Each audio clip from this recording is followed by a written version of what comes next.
If it is, So now I'm recording. Ooh, hi. hi. Now I'm gonna try to go live at the same time. I think I can. Bonjour. I believe in you, Liz. Hello. Thank you.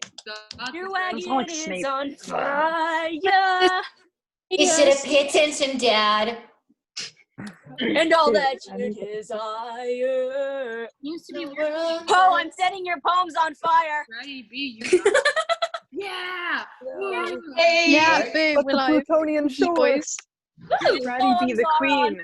Ready, be queen. Why am Already I be the not queen. those? Can you send the link on this? Someone said resend the script. It's like 2 messages up. I don't know what it Yeah, is. just scroll up. Oh, I didn't notice that. Sorry. All right, we are live. Woo! All right, I'm gonna seize control. Hello. I'm gonna Can you send the link in the chat? link. Okay.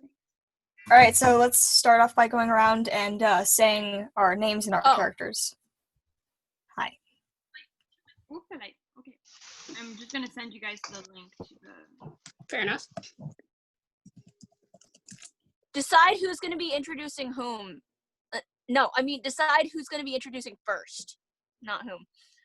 Hi, I'm gonna go. I will be introducing. Yeah. Oh, but like, I mean, What is first, going and then on? first. Can you highlight Like the people? order. Okay. Probably just gonna be in the order that people are in on my screen. I have no so you're first. My name's Megan, and I'm playing Eddie Dantes.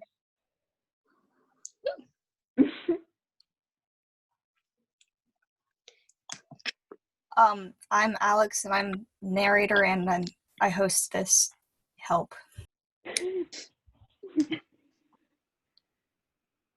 Hi, I'm Marguerite. I'm playing Krishanti in the microwave. Oh, wait. Okay.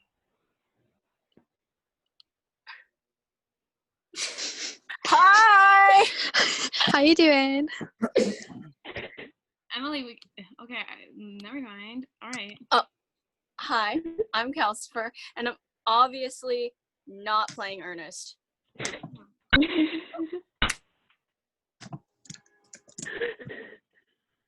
Hi, I'm Caio, and I brought vodka. I'll be playing Dostoevsky and Officer Jim. I'm playing Guy DeVere and Jim.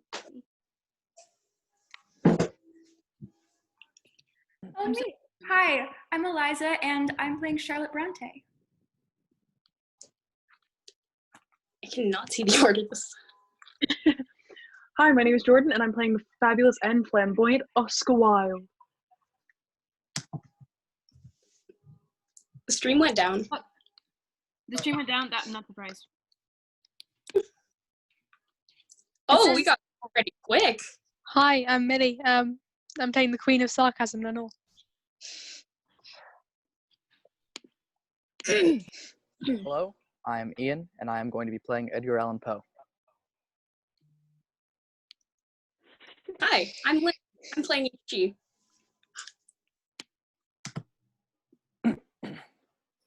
Oh, hi. I'm Emily, and that's it. I'm Emily. I am a very very masculine, manly man. Hi, I'm Sinead. I'm playing George Eliot. And hello. I'm Elizabeth, and I'm playing Annabelle.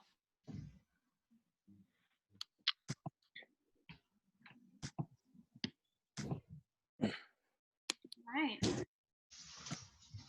All right, let's get this started. Poe Party, written by Sean and Sinead Prasad, transcribed by Alex and Emily. Opened on Poe by himself, lighting a candle, then dramatically whipping his comb out in order to comb the fake-looking mustache on his face. Lenore is in the kitchen, threateningly holding a knife above her head, about to strike onions for the soup. They both sit down at the table. Are you sure you sent out all the invitations? Yes. And the singing telegram to the beautiful Annabelle Lee? Lenore is starting to get irritated. Yep. And the RSVP to her She said she'd be here. The doorbell rings. What is that rapping at my chamber door? Okay, first, not a rapping, that's a doorbell. And secondly, you invited these people here? We go to the doorway with Ernest Hemingway standing in there as the door opens. Welcome, friend, to Edgar Allan Poe's murder mystery casual dinner party / gala for friends potluck. Lenore will take your dish and your coat. Hemingway throws his coat at Lenore, but it goes right through her as she is a ghost and doesn't want to catch it. Looks like you've got yourself a ghost infestation, friend. Looky here. I brought a switchblade so we can skewer a wild boar in the backyard. Then we can roast it over an open flame. Only an open flame. The doorbell rings and they open the door again to find Louisa May Alcott standing in the doorway with sticks in her hair wearing the ugliest pink dress. Louisa May Alcott, happy to see the stink of Boston hasn't followed you. Now, what dish did you bring? Alcott holds up a bundle of twigs and leaves. Okay. You'll never know. Oh wait, Krishanti, do you want to play? Or wait, where's... Sure. You'll find you can eat anything if you're hungry enough. The doorbell rings again, and this time it's Mary Shelley in the doorway. Mary Shelley, as I live and breathe.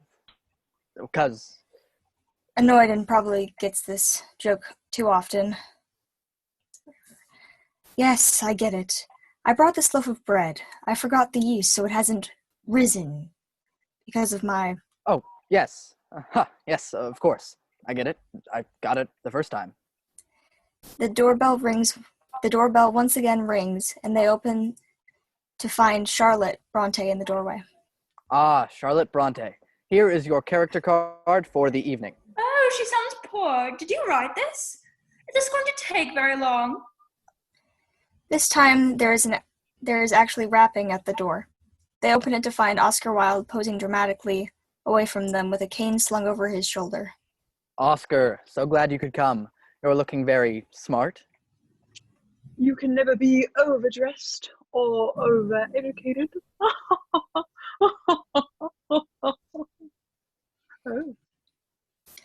The doorbell is back to ringing as Poe opens the door to find a stumbling H.G. Wells in the doorway, holding a microwave-looking object. Lenore clearly thinks he's cute. Hello, H.G. Wells. H for short? H.G., what do we go by? H.G. holds out the worst-looking loaf of bread that anyone's ever seen. I cooked it myself with my latest contraption. It's an enclosure that bombards the food with electromagnetic radiation, such as the food molecules themselves. Fine. Wonderful. Just come in. It's incredibly efficient. It's not a real thing. There's a light rapping at the door as Emily Dickinson stands there tentatively. Poe looks around like there's no one there. Huh. I thought someone knocked. You're muted. I did. I knocked. I'm sorry, who are you? Emily Dickinson. I stay in my room a lot. I write poems like you, though. We're actually a lot alike. I don't think so, but we may have an extra spot. You invited me. You know, you could be really pretty if you, wore your hair differently, maybe wore a different outfit, and just kind of tried something else up here. The doorbell once again rings, and this time it's Marianne in her George Eliot disguise. Ah, Marianne, so good.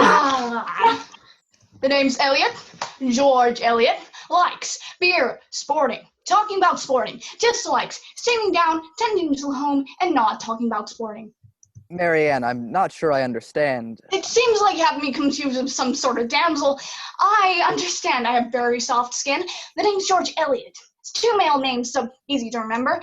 Now, show me to a billiard room or a boating booth. The doorbell rings again, and it's Dostoevsky. And Dostoevsky is standing menacingly, looking down at Poe and Lenore in the doorway. There is an awkward silence. Hello, I brought vodka. Ah, Fyodor, welcome to the... Mine. She runs off for a season.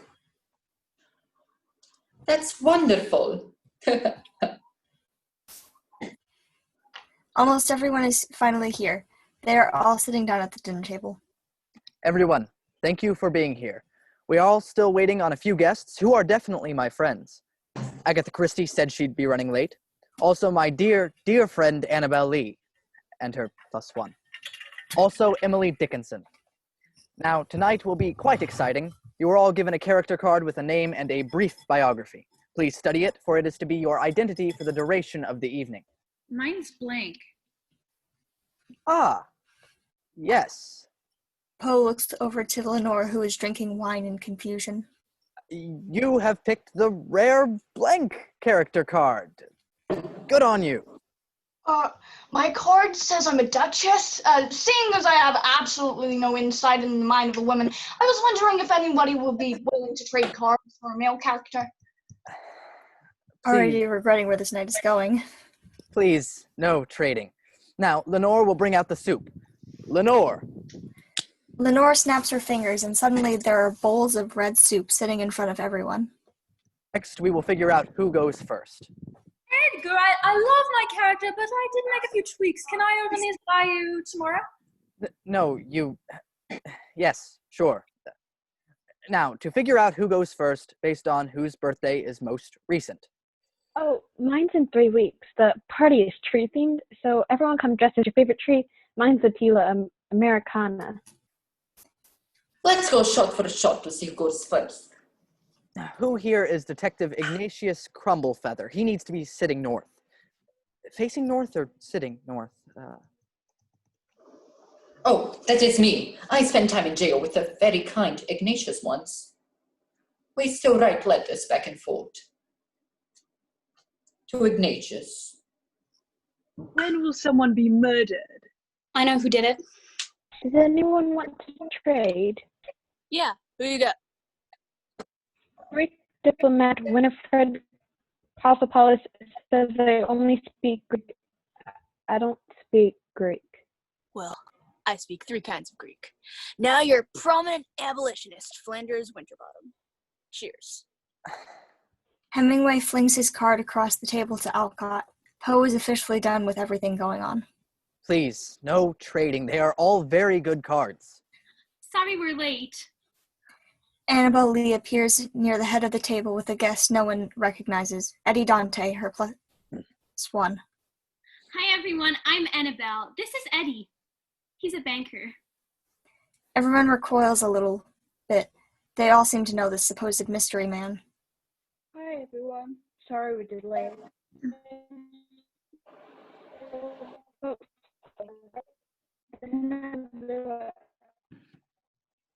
And where we ran across the barber shop and the place is so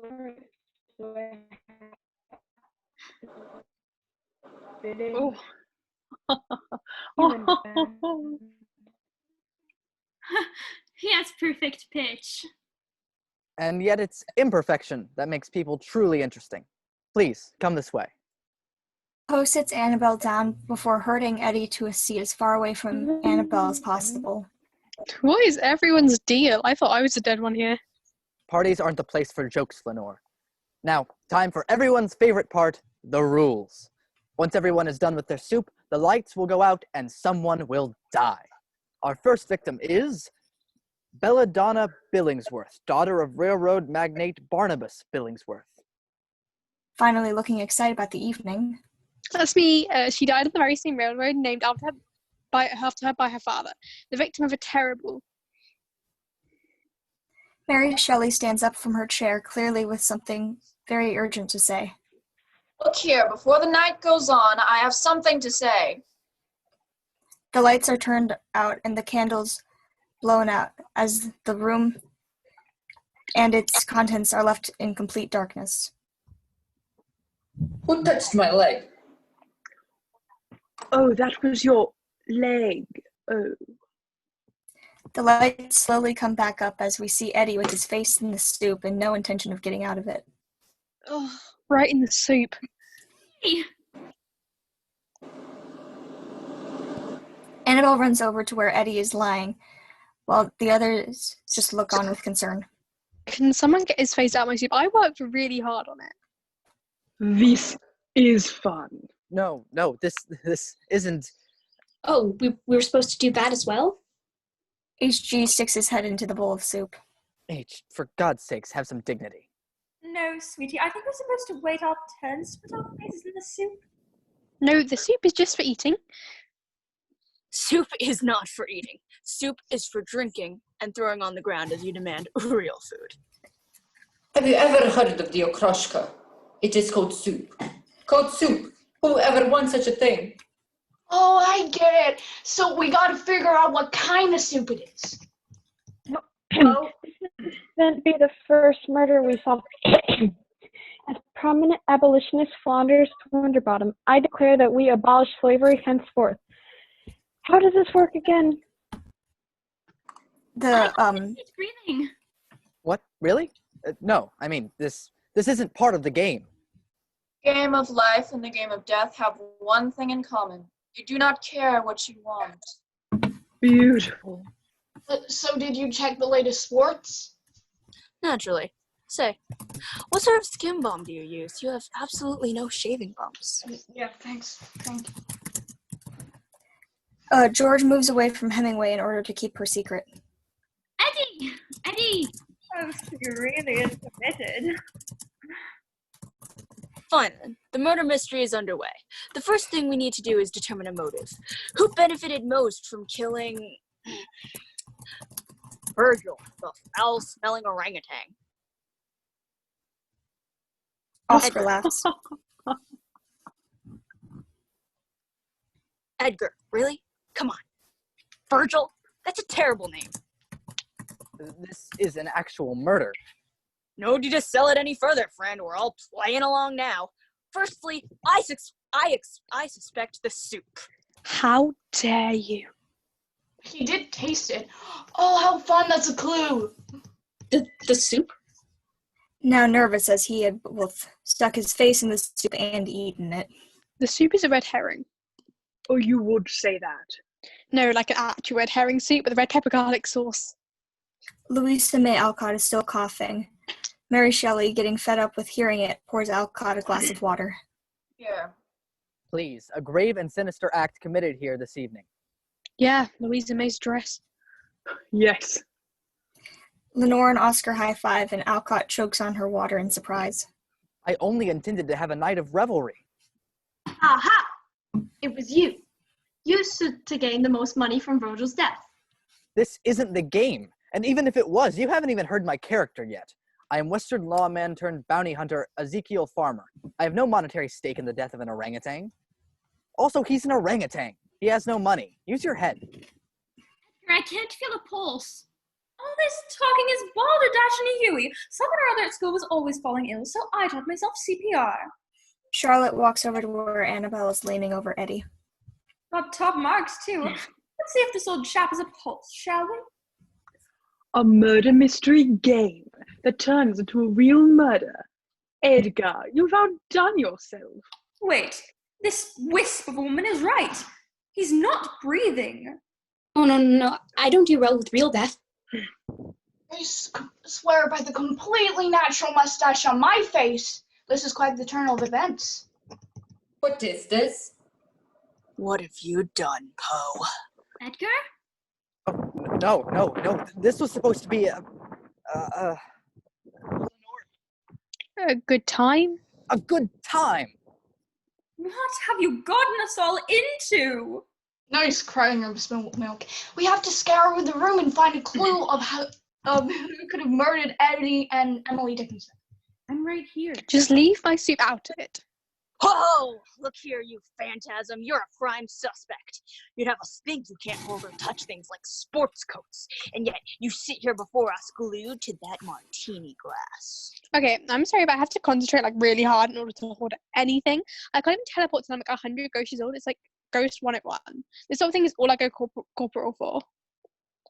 On these halls no more. This night has taken a dastardly turn. I mean to fetch an inspector. If a crime has indeed been committed by someone, I would prefer if no one leave the scene. Especially you, Ruskell Rickov. That's right. Don't think I didn't notice when you said you're an escaped convict. And you seem to recognize Eddie when he first arrived. I am no escaped convict. I was released. As for Mr. Dantes, yes, I knew him. I had no quarrel with the man. He took me and gave me shelter after Siberia prison camp. What a tragedy has befallen before us all. Such a hard story, but told so beautifully. Well, that's enough for me. Tie him up and then we'll all go get help. No, Charlotte is right. We have no proof that Fyodor has anything to do with this. The murderer may leave, and we would never be the wiser. Also, my house hasn't passed an inspection for years, and I do not need that kind of heat right now. Hemingway scoffs multiple times, wanting people to pay attention to him. Ernest, you have something to say? When I have something to say, I say it. When I don't, I stop typing. Have you all gone mad? Are you all in on this? I'm getting out of here. Louisa frantically walks out of the hall, continuing to cough. Suddenly, the coughing stops. She stopped. She's better now. Immediately after he says this, Louisa starts coughing again, and not long after that, there is a thud heard. Everyone runs out to the hall to find Louisa on the ground, dead. Louisa May Alcott, spinster through and through, has now reached the pinnacle of transcendentalism. May she be one with the earth, and may she find her peace. Will someone have that ready to go? I'm just really good at eulogies. Edgar, I'm frightened. We must alert the police.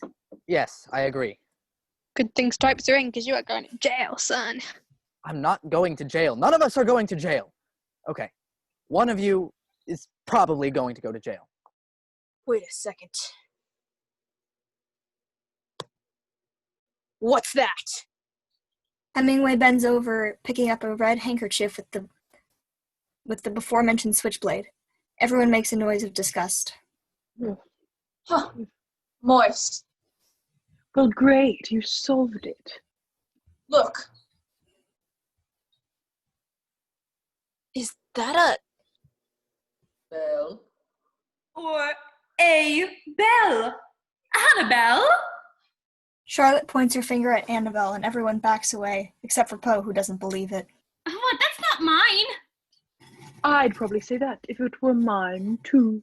I think we can all agree that the most innocent person here is the beautiful and innocent Annabelle Lee. And also, she's the most beautiful. Now, can we start taking this seriously? I don't know. Seems like this innocent thing might be an act. Love that dress. How could you? Thank you. I came here with a gentleman I care very much about, who is now dead. And you accuse me? When would Miss Alcott have taken my hank? Okay then. Procure your handkerchief post-haste. I don't have one on me. Aha! Open and shut case. Yeah, I don't know, guys. And I would never accessorize in that colour with her complexion. Thank you. It's true.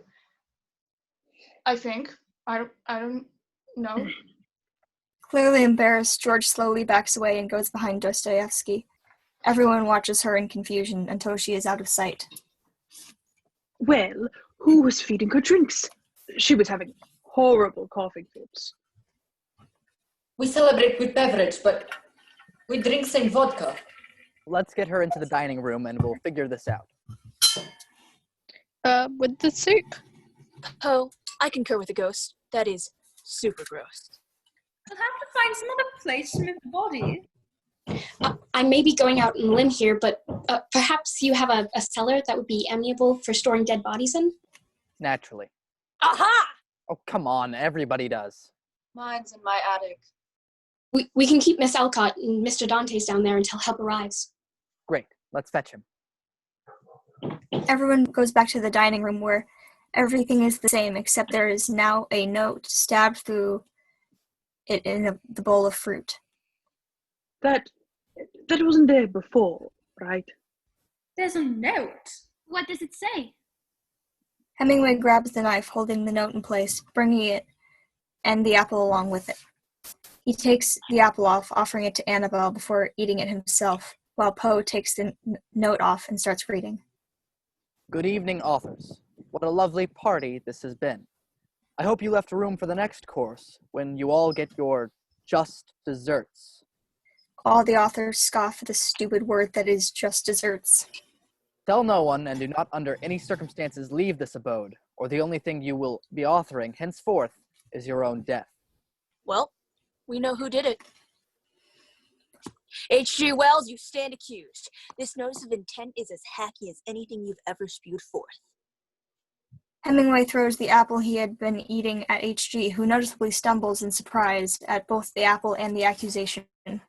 Perhaps notifying the local constables is not in our best interests. What?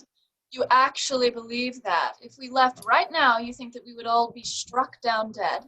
We are dealing with a madman. Or Roman? Right? Just saying. George once again realizes that she has made a mistake and slinks behind Dostoevsky again. Gentlemen, please, help me with this body.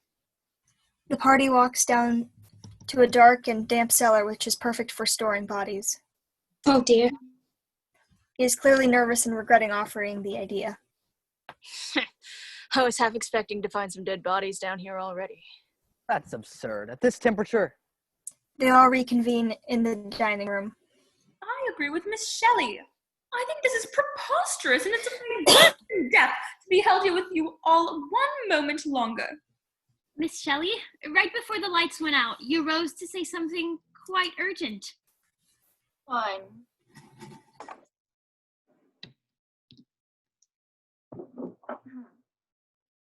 You all may know that I initially published my seminal work, Frankenstein, anonymously. What you may not know is why. Years ago, my husband and I retreated to Lake Geneva with Lord Byron and his mistress. Your beau, Eddie Dante, was also in attendance, as he was a friend of the great poet. Byron entreated us to come up with a ghost story, and this is, of course, where I birthed my monster, who, in turn, birthed another monster. But perhaps there was yet another monster. You see, Eddie may have made a rogue suggestion, nothing more than a turn of phrase here or there, but he insisted on taking more credit than he was due. I had to publish anonymously at first, and ever since he swore he would discredit all that I had accomplished. Okay, so hella motive. I swear I had nothing to do with his death. I didn't even know he was coming, and I've never even met Louisa May Alcott.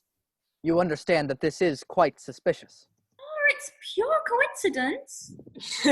You also got a coincidence hidden in your britches? Sweetie, if I had ever met that hunk of meat, he wouldn't have been Cinderella's plus one tonight.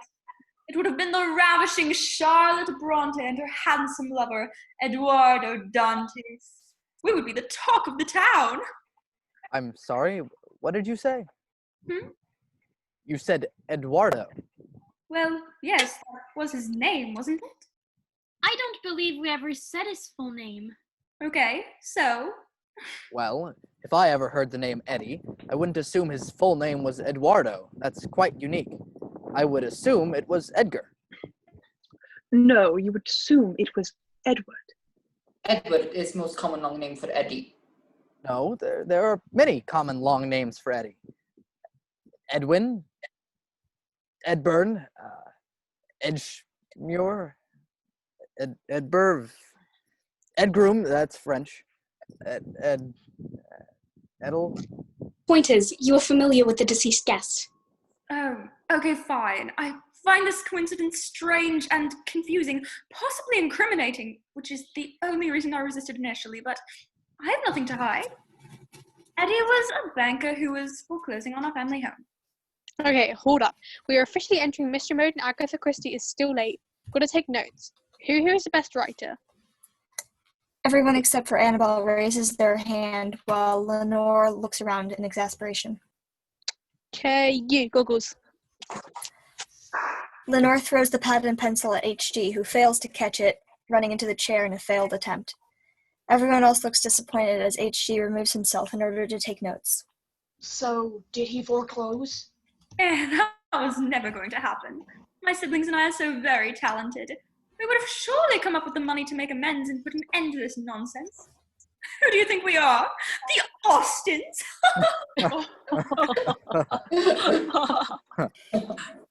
Everyone laughs at this as it is a very funny joke. Yes, I guess it wasn't so bad. I met him through my publisher, though I was worried that he might reveal my true identity as a womanizer. Oh, womanizer. A what? You know, like a real lady killer. So a murderer. Oh, no, it's a saying, you know, like a real Don Juan cat about town. It's a real shame about those dead people, huh? Okay, who here didn't know Eddie? Ben's crafted. What's the consensus? Everyone looks over to HG, who's been standing there taking notes and now has a board with pictures of all of them in red string. Where did you get all those pictures? According to my copious notes, the probable cause in this double homicide abounds. Who here hated Eddie with the most fervor? Who among us wanted this good man to be out of the world for good? Who here had the most to gain from his untimely demise? Everyone looks at Poe, all thinking the same thing. Poe looks around confused. Between men and women, there's not friendship. There is passion, enmity, worship, love, but no friendship. Poe is shocked and has nothing he can say as he is trying to defend himself. Oscar, come on. I knew I shouldn't have invited you. Eliminating the only obstacle to your unrequited love. Story for the ages. Actually, I've transposed motive, location, and temperament into numerical form and mapped out a formula to produce a value of probable guilt, and it seems like the most likely culprit is Miss Shelley. Everyone around Mary Shelley slowly backs away from her. Numbers cannot see into my heart. I am innocent and demand that this issue be looked at by professionals. Harry, I will not be terrorized by some poorly written warning. We are adults and should alert the authorities. I beg of you, I wish to get to the bottom of this as well. Mary Shelley starts to leave the room through the way they came in when Charlotte interrupts. I'm not going that way. As we have seen, that way lies certain death. Fine. I'm certain we can find our way out of here. Oh no, I think it's unwise to leave. Mary Shelley reaches for the door handle that would get her out of the room, and as she touches it, electricity flows through her body, and she collapses to the ground. The others gasp in surprise. Oscar rushes forward to see if she's still alive. It's alive! Everyone sighs in relief, thinking she's okay. It's something I would say if she were alive. She's not. Everyone groans as Hemingway pries the door open without touching the handle, only to find... Wells' contraption. Oh, no. I didn't do this. I left that right over there. Wells points to where he left his contraption, which is no longer there. This is problematic. Sweetheart, you came to this fool's house for a night of quiet entertainment, and he has endangered you. But I shall get to the bottom of this. Friends, something's afoot. I suggest we scour the house for clues. I suggest we split up. Wait. Split up? Yes, pair off. That's a terrible idea. Whoever is paired off with the murderer will be in grave danger. Are you really suggesting that one of us is the murderer? Yes! Who else could it be? You? Really? If I had wanted to kill Eddie, I wouldn't have done it in a crowded room full of potential witnesses that I invited. I would have been far more inconspicuous, perhaps learning a foreign language to throw off anyone within earshot, Mandarin probably. Then I would have followed him back from work at the bank on a Tuesday because he uses the back entrance off of Pratt Street. Everyone just stares at Edgar while Lenore just hangs her head in disgust as he further incriminates himself. Then to further confound authorities, I would plant something inscrutable, like the feather of a Brazilian peacock, or the rind of a fruit grown only in Papua New Guinea. At which point, I would... I mean, that was just one idea I had. That's incriminating. I hear it now. Tiresome. Let's just split into pairs and be done with it. Killer talk. Watch it. I'd be so threatened if I wasn't already dead. Perhaps it would make the most sense to start at the top and then work our way down.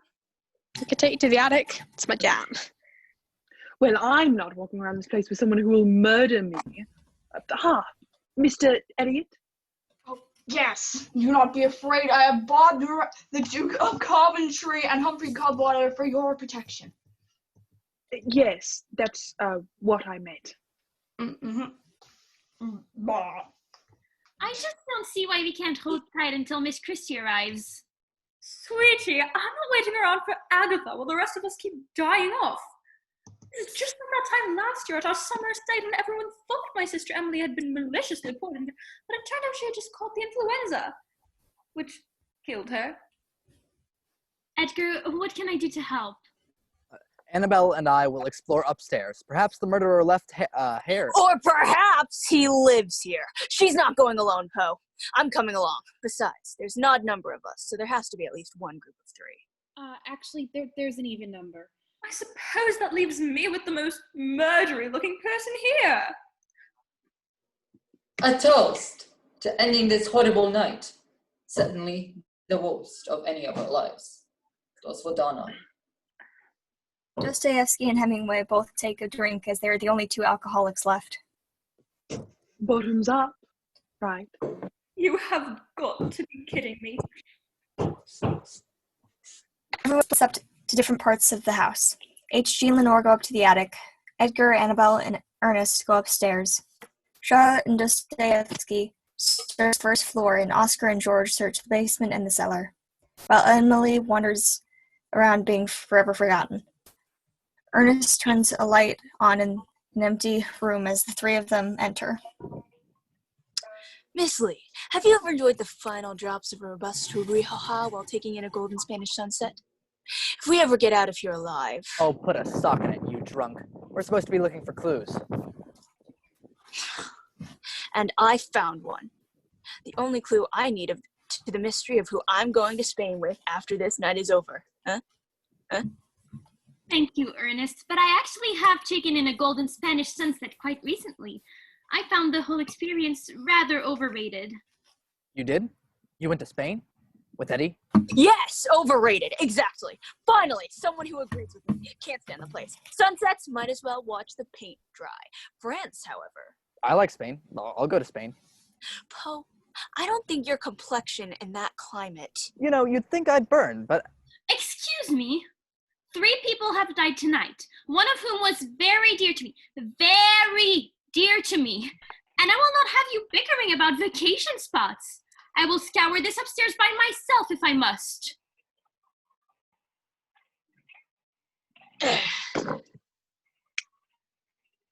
Annabelle leaves the room as Ernest collapses on the bed and takes out a cigarette, and a piece of paper falls to the ground. Oh, don't smoke. And don't litter. What is wrong with you? Hey, give that here. Poe picks up the piece of paper off the ground and unfurls a note. This is an IOU to Eduardo Dantes. Look, I owed the man for a sports bet, nothing more.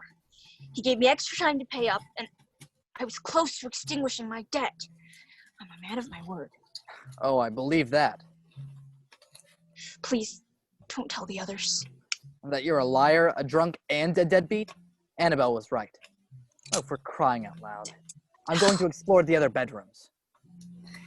Poe leaves the room as Ernest puts a cigarette in his mouth and pulls out his flask.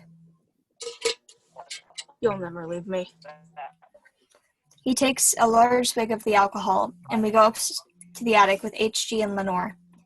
H.G. is scurrying around while Lenore is standing there looking bored. Aren't we supposed to be looking for clues? Oh, no. That's been a waste of time. I'm ensuring that we can catch clues that haven't been dropped yet. I don't follow.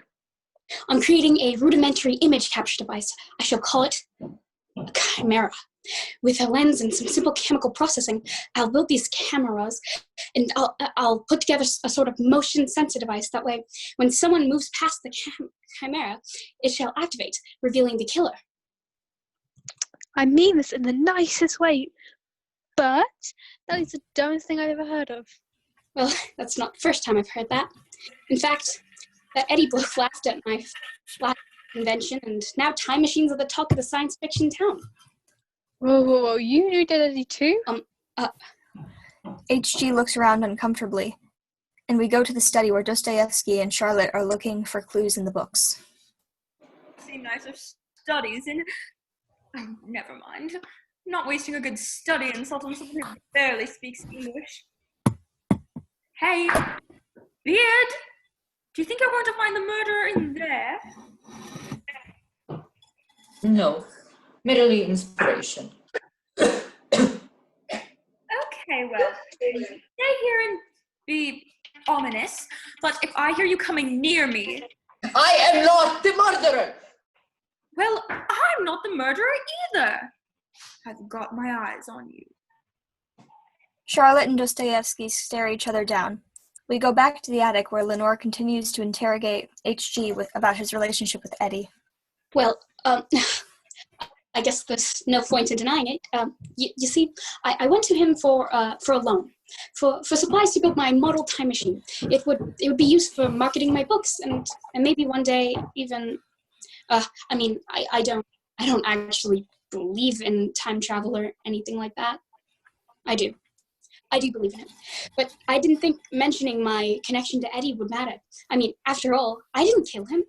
And besides, what use is there in inviting suspicion when you know that would just take time from, catching the real killer? So who do you think did it? You don't think I did it? Well, I'm a pretty good judge of character. I've been thinking about Alcott's symptoms. I don't think she was poisoned in the dining room. What? How do you know? Her body exhibits signs of potassium cyanide exposure. Yes, it's too fast acting. Coughing fit earlier may get related. Oh, weird. I thought it was because she wore that dress. Oh. A joke. I see. It was hideous. Lenore nods along in agreement. We go to the kitchen and find Emily Dickinson sneaking in through the door.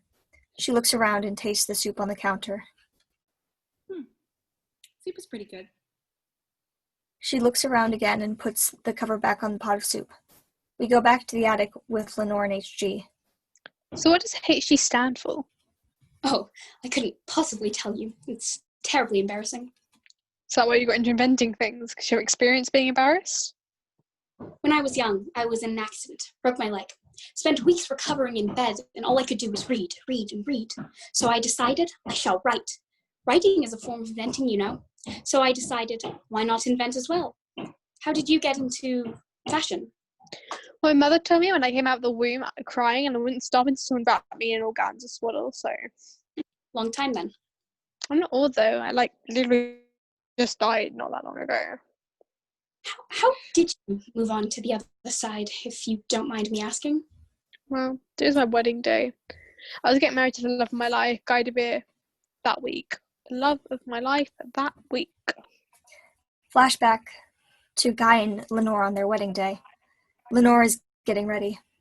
Guy, what are you even thinking? It's such bad luck to see the bride before the wedding. Just can't wait.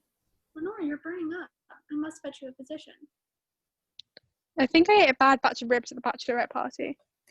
Still in a flashback, we see Lenore on her deathbed with Guy sitting next to her. For her, the fair and debonair that now so lowly lies, the life still there upon her hair, the death upon her eyes. At least this dress is fab. Flashback ends, and we are back in the attic with HG and Lenore. Mystery illness happens all the time. It was hot people. My family hired a really good psychic named Krishanti, and she brought me back. I guess I owe her my afterlife. I'm sorry. Have you haunted your fiancé at all? No, actually. He died too, shortly after me. Killed himself. Because of... Yeah, because of me. God, lame. If he just waited a hot sec, I would have come back to haunt him. It would have been a maze. Well, I suppose if I were him, I would be extremely sad too. Cribble sticks, I don't have enough wire. I'll go get more. Okay, thank you. Lenore leaves the attic in HG as we see Oscar and George Eliot in the dark, damp basement conversing. So Frankenstein is not the name of the monster. Nope, he was just a doctor. So what's the name of the monster? I'm pretty sure it was Karen. Oh, I had a cousin named Karen. She was so rude. Oh, look!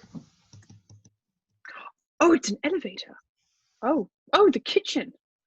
There's a squeaking sound and they both scream. Ah! It's a mouse!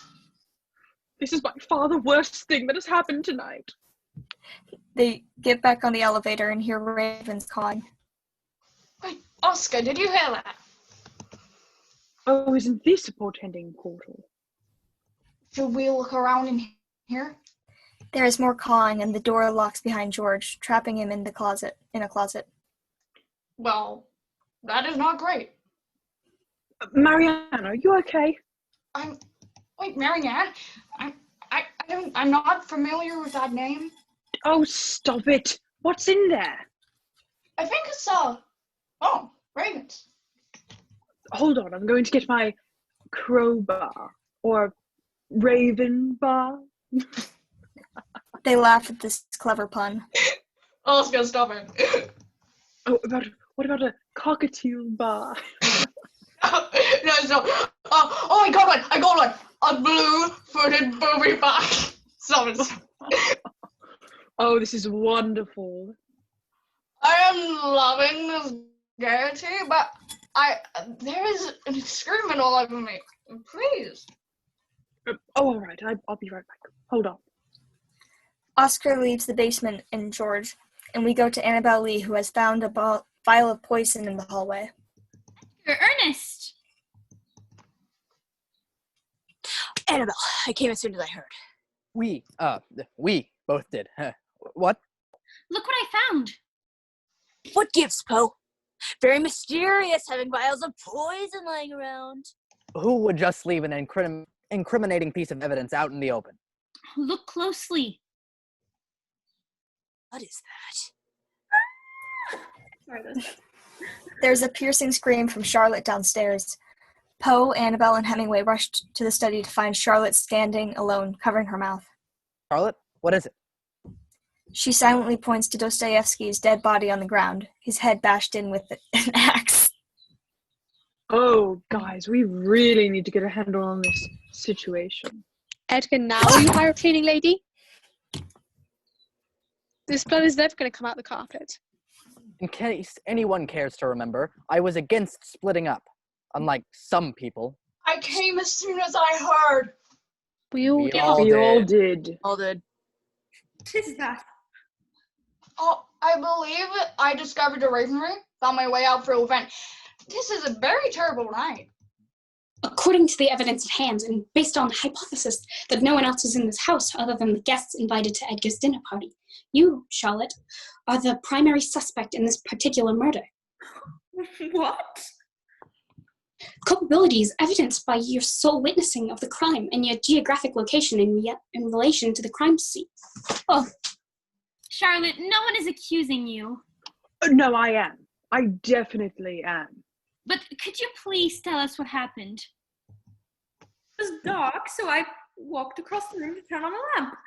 I heard a horrible sound, and once I managed to get the light on, I saw Dostoevsky on the ground like this, and then I suppose I screamed. Agatha Christie will be here soon. She'll hopefully be able to figure all of this out. I think I may have done just that. Friends, although it's likely our comrade here wasn't poisoned, it seems that our host has a significant amount of the stuff upstairs. That wasn't mine. And this man is a liar who was in debt to Eddie for losing a sports bet. And he hates going to Spain. What?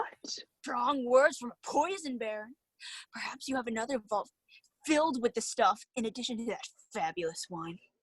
I hope I still get to pre-order Tales from the Moscow Prison short story anthology. I can speak. Oh, I read the galley. It's a real hatchet job. Huh? Oh, Oscar, you're looking awfully suspect. Take it easy with all the jokes. You think this is easy? Charlotte What was screams that and accidentally about? spills one on Oscar. Sorry, I forgot about him. And then I looked over there. Can someone take this wire and tie her up? We should probably get this body out of here. Gentlemen? Right. Oh, no. You know, it's a rest day. Probably shouldn't work the old muscles too much. Okay. To the vault. Right? Honestly, why would I kill him when I was the only one with him? It's far too incriminating. I don't know. Maybe he made a snide remark about your dress. I, however, thinks it's lovely. Where'd you get it? In case I want to buy one for my lady friend, who I'm courting successfully. Oh, I think I might pass out from all the blood. Oh, hang on, dear. You're just a little flush. Thank you, Miss Lee. I'm truly sorry for your loss tonight. Thank you. And Mr. Wilde, why aren't you more concerned? People are dying around you. You could be next. Is that a threat, Miss Bronte? You know, I lived across from a plot of land Mr. Eddie owned. He was to build a branch of his bank there. I fear I was so distraught over the people and noise it would attract. I wrote him several strongly worded poems begging him to reconsider. But I am sorry this happened. Oh, ladies, I'm sorry, but this is my most foppish shirt, and I must attend to it immediately in the bathroom. Luckily, I always have a change of clothes for every occasion. You never know where you're going to end up in the morning. Why? I could stand to use the little boy's room, take off some of this bird poo. I'll show you to the washroom. Lenore, Emily, watch Miss Bronte. Oh, who does your hair?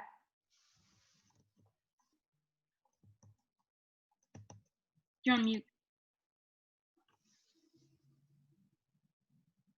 He only works with ectoplasm.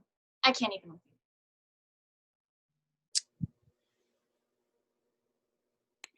You're gonna have a trove of celebrated authors down here soon if we don't nab the culprit.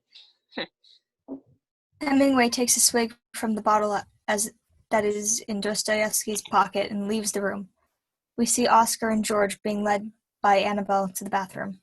Here you are, Oscar. Oh, you need this more than I do. Oh, no, please. Ladies first.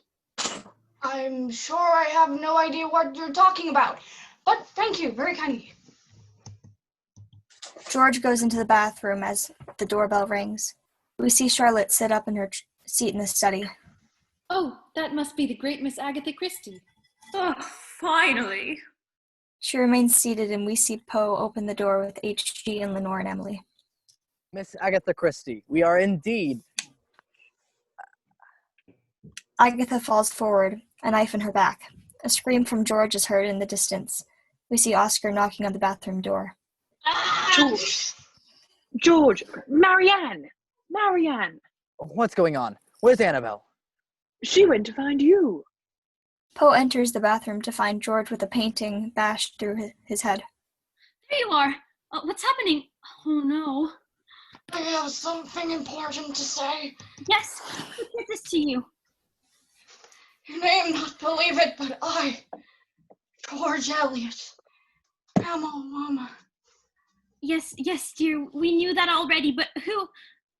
George dies. Poe looks around. Wait. Where's Ernest?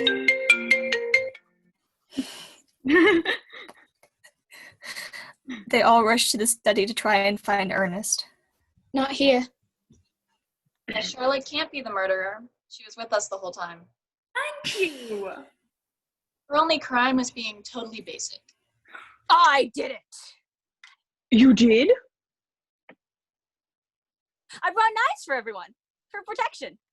No. In protecting us, you will also be giving the murderer a knife. All right, I think the murderer is doing all right. You disappear while two people are murdered and then come back with instruments of death? I was in the kitchen where the knives live. How am I still tied up? Fine. Lenore snaps at Hemingway and he begins cutting loose Charlotte's wires with his many knives. Is this arousing or what? No, what? Oh, God. As Hemingway continues to cut the wires loose, We go to the doorway where everyone runs in to join Poe. Lenore, Emily, and HG, staring at Agatha Christie's dead body. She was stabbed.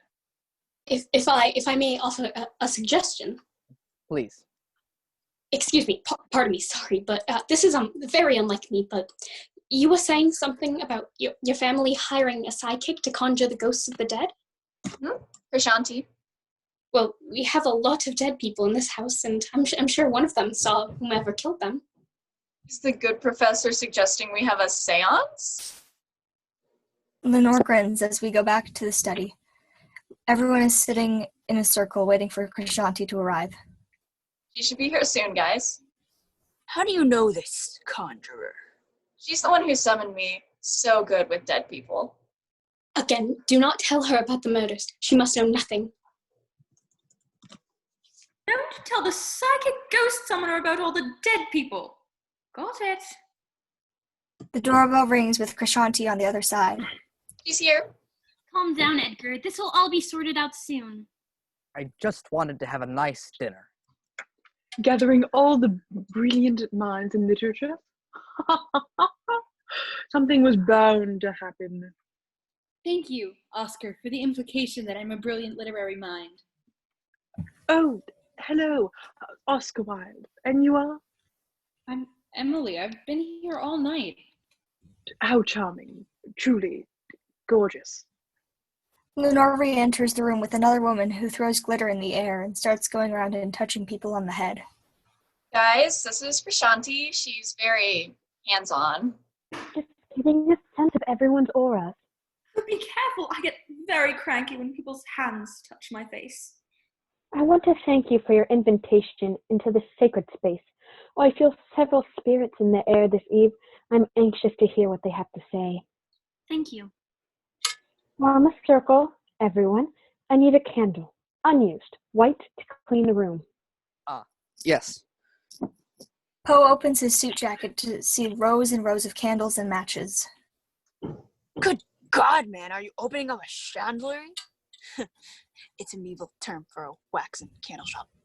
One never knows when one may be catastrophically immersed in total darkness in this world. One must always be prepared. One must. Spirits of the realm, hear me. I am the mother goddess Krishanti Ravenwolf. Answer our call. We mean you no harm, only to receive your bountiful messages from the great beyond. Come, give us a sign. Wind blows around the room. Did someone leave a window open? I think that was our sign. When someone summons me and asks for a sign, I show up and I'm like, here's a sign. It says this way to the salon. When was the last time you had your eyebrows done? Edgar, I'm terribly frightened. No, don't be. It's merely the ghosts of those murdered in this house over the last hour returned to tell us which one of us is the murderer. Oh, it appears we have our first spirit return to us. Where? Krishanti points at Emily. Everyone else nods in understanding. Oh. I'm not a ghost. Oh. I'm a live person. Ah, I hear another. A variation from another realm. Speak your name. Everyone scoffs a little bit after the last ghost had just ended up being Emily, but then George Eliot, now Marianne, appears in the mist, in a mist-like form. Oh, may I join the choir invisible of those immortal dead who live again. In the minds of those made better by their presence lives and pulses and stirred generosity. In the deeds of darling, that word I can't say. Rectitude. Marianne disappears and Mary Shelley appears in her place. Strangely are our souls constructed, and by such slight ligaments are we bound to prosperity or ruin. Mary Shelley disappears and Dostoevsky takes her place. He pulled the axe quite out, swinging it with both arms, scarcely unconscious of himself, and almost without effort, almost mechanically, brought the blunt side down on her head. Yes, we understand. You are all very verbose. Now get to the point. This is why I despise writers. Hemingway takes a swig of his flask and hands it to H.G., who doesn't seem to know what to do with it. Guy appears where Dostoevsky was, and everyone looks around confused as this is as this is not a member of their party now deceased. Wait, who is this? Spirit, speak your truth to us. She is not evil. The past comes into the present. The one who kills for sport. The one who couldn't bring me back. Beware. Krishanti looks at everyone, now freaked out, and Charlotte sneezes. Sorry. I'm allergic to lavender, and it's just all over the room now. Sage then, perhaps to continue the seance. I will go get some. Excuse me. I'm going with her. We really should stay together. She can't go alone. There may be a killer out there. Irma, please, stay put. It's Emily. No, you know, I am standing up for myself. I am now standing up for myself, and I'm going to find the sage that she needs for the ghosts. I am not nobody. So, who's with me in saying that Dostoevsky is rocking the dead vibe? Am I right? I thought he looked stupid. One who kills for sport. I got it. Kipling. Rudyard Kipling. It's him. Can't believe it. So, who was he? My fiance. Dear guy. He was Bay. He killed himself over me. Krishanti could never bring him back. Until now. It just doesn't sit right that we've let poor Emily wander off alone. I'm going to go accompany her. But then you'll be all alone. Not if one of us goes with her. I will go with her. Nah, I think not, friend. She needs the protection of a real man. He licks his finger and puts it in Poe's ear. Oh, come on. Oh, yeah. Joke's on you. I love wet willies. Or you could argue about it when she gets murdered. Honestly, children. You know, I should mind my own business. But it's so boring compared to other people's. He exits, leaving Lenore alone with Charlotte. No. Lenore exits and Charlotte sighs and follows her. Well, I'm not going to wait here for you. Do you hear me? Do you hear me? HG, who has been sitting quietly in the corner, looks up from his invention and finds that he is now alone. Oh dear. As he looks around, we go to the kitchen where Krishanti is now on the phone with the cops. Hello. Yes, I was hired tonight for a dinner party. A seance. I think I may have uncovered the identity of a murderer in the process. The killer is here, in the house. A figure in black approaches Krishanti and begins choking her with the telephone wire. You. She chokes and dies, strangled by the wire. Emily stands in the doorway in shock. She screams and faints. Ah! Hemingway enters with the others, seeing Krishanti but ignoring Emily on the ground. It's that hippie witch! She's dead. Everyone, look around for clues, a weapon, anything. I'm taking a page out of your book, Ernie. She takes a swig from a bottle left on the counter. Hemingway smiles and nods. Careful, he won't have many pages left. Hey! Lenore and HG attempt to high five. HG misses marginally. All right, we'll work on that. Where's Emily? Emily Dickinson? Who? Is that a cat? Do you have a cat? She was just in the room with us. Oh, is this it? He stands over her body, pointing nonchalantly. Oscar gasps and runs over. Oh, Emily! Oh, no, that was a different Emily. I'll fetch her things. I'll come with you. We'll follow forthwith. My, we are becoming adept at this murder game, are we not? Yes, indeed, Miss Bronte. Yes, indeed. Edgar, you don't even have a phone number. Yes, I do. It's 555. That's not enough numbers for a phone number. That is, how many numbers are in your phone number? 7! And that was a number with all 5s. Suddenly, Emily screams and actually dies this time. Ah! She's dead. Ah! Again. Again. Did you see anything? Crushed by the fit of loneliness. Emily! What? We leave for 1 second and a dead person gets re-murdered? Okay, we all left for study. We all left the study. Any one of us could have killed Miss Crescenty or Miss Dickinson.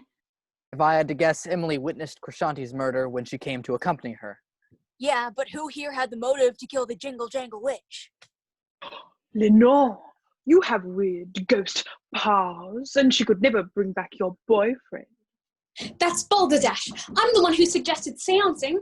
Seancing's not a word. Seancing isn't a word. I suppose I had motive, because Crescenty is responsible for bringing Lenore back to life and foisting her upon me. Yes, no joking around. Whatevs, Grim Reaper. You'd die of loneliness without me anyway. Oscar, what is it you just said about loneliness? Oh, guys, I just said Emily was crushed by the feather of loneliness. You do. Hit them on the head occasionally, chap. I do. Emily was crushed, as if by loneliness. I have an idea. To the washroom. They all run to the bathroom where George is still on the floor with a painting around her neck. The frame. Let's all turn it around. I'll get it. Oscar? Edgar? This isn't mine. Sure. Listen, we are being dispatched in ways that are relevant to our artistic output. Think about it. Miss Alcott with the scarlet fever, Miss Shelley with the electricity, Dostoevsky with the axe, Miss Christie with the Indian blade. Oh yeah, and George Eliot was killed by a portrait of Oscar Wilde. Just like that famous poem she wrote. I think the killer intended to kill Oscar, but somehow things got mixed up. Oscar did suggest George go into the bathroom first. She was covered in birdie bits. I was being a gentleman. Also, that picture's wrong. Look at my nose, my face, my back. It's all off. No. We mustn't jump to conclusions. It is possible that Oscar is the murderer, but it's also possible that he was the intended victim. And the killer messed up. Either way, Oscar must be protected and isolated. Back in the study, Oscar is in the chair while the others stand in front of him staring. Standing around silently and staring. Sounds like another Friday night at Edgar Allan Poe's house. If I may, I feel I may be more used to the cause if I continue my work around the house. I assure you, I am working on a system that will help us solve this mystery. Is he? Well, there are a lot of wires, so I'd say that's promising. What if he's the murderer? I'll go with him again. But what if he murders you? I am already dead. Fine. Lenore. HG, please. Hurry. We're running out of time. Lenore goes out the door, heading for the attic, but HG stays behind for a second. Or are we? We are, right? We are running out of time. Yeah, I mean, I see where you're coming from. Yes, we're running out of time. Look, I just can't stand here for the rest of the night, okay? You sound like you're itching to murder more people. The doorbell rings and everyone looks around confused. Are we expecting anyone else? Not that I'm aware of. Let's just leave it. Agreed. Pretend we're not home. All the lights are on. Stay here. I'll take care of this. You guys were doing a hell of a job staying in one place together. Hemingway puts his arms around Charlotte and Annabelle. You guys are my favorite ones anyway. Oh my god. No. We're nearly finished. I don't get it. How do we see what's going on? We can't be behind every camera at once. My dear Lenore, you have hit on the final piece of the puzzle. I have brought you here to construct our final invention. I shall call it an electronic video display signal interpretation terminal. For short, of course. Of course. Lenore rolls her eyes jokingly, and we go to the doorway where Poe stands before Constables Jim and Jimmy. Oh, good evening. Are you Mr. Allan Poe? Yes.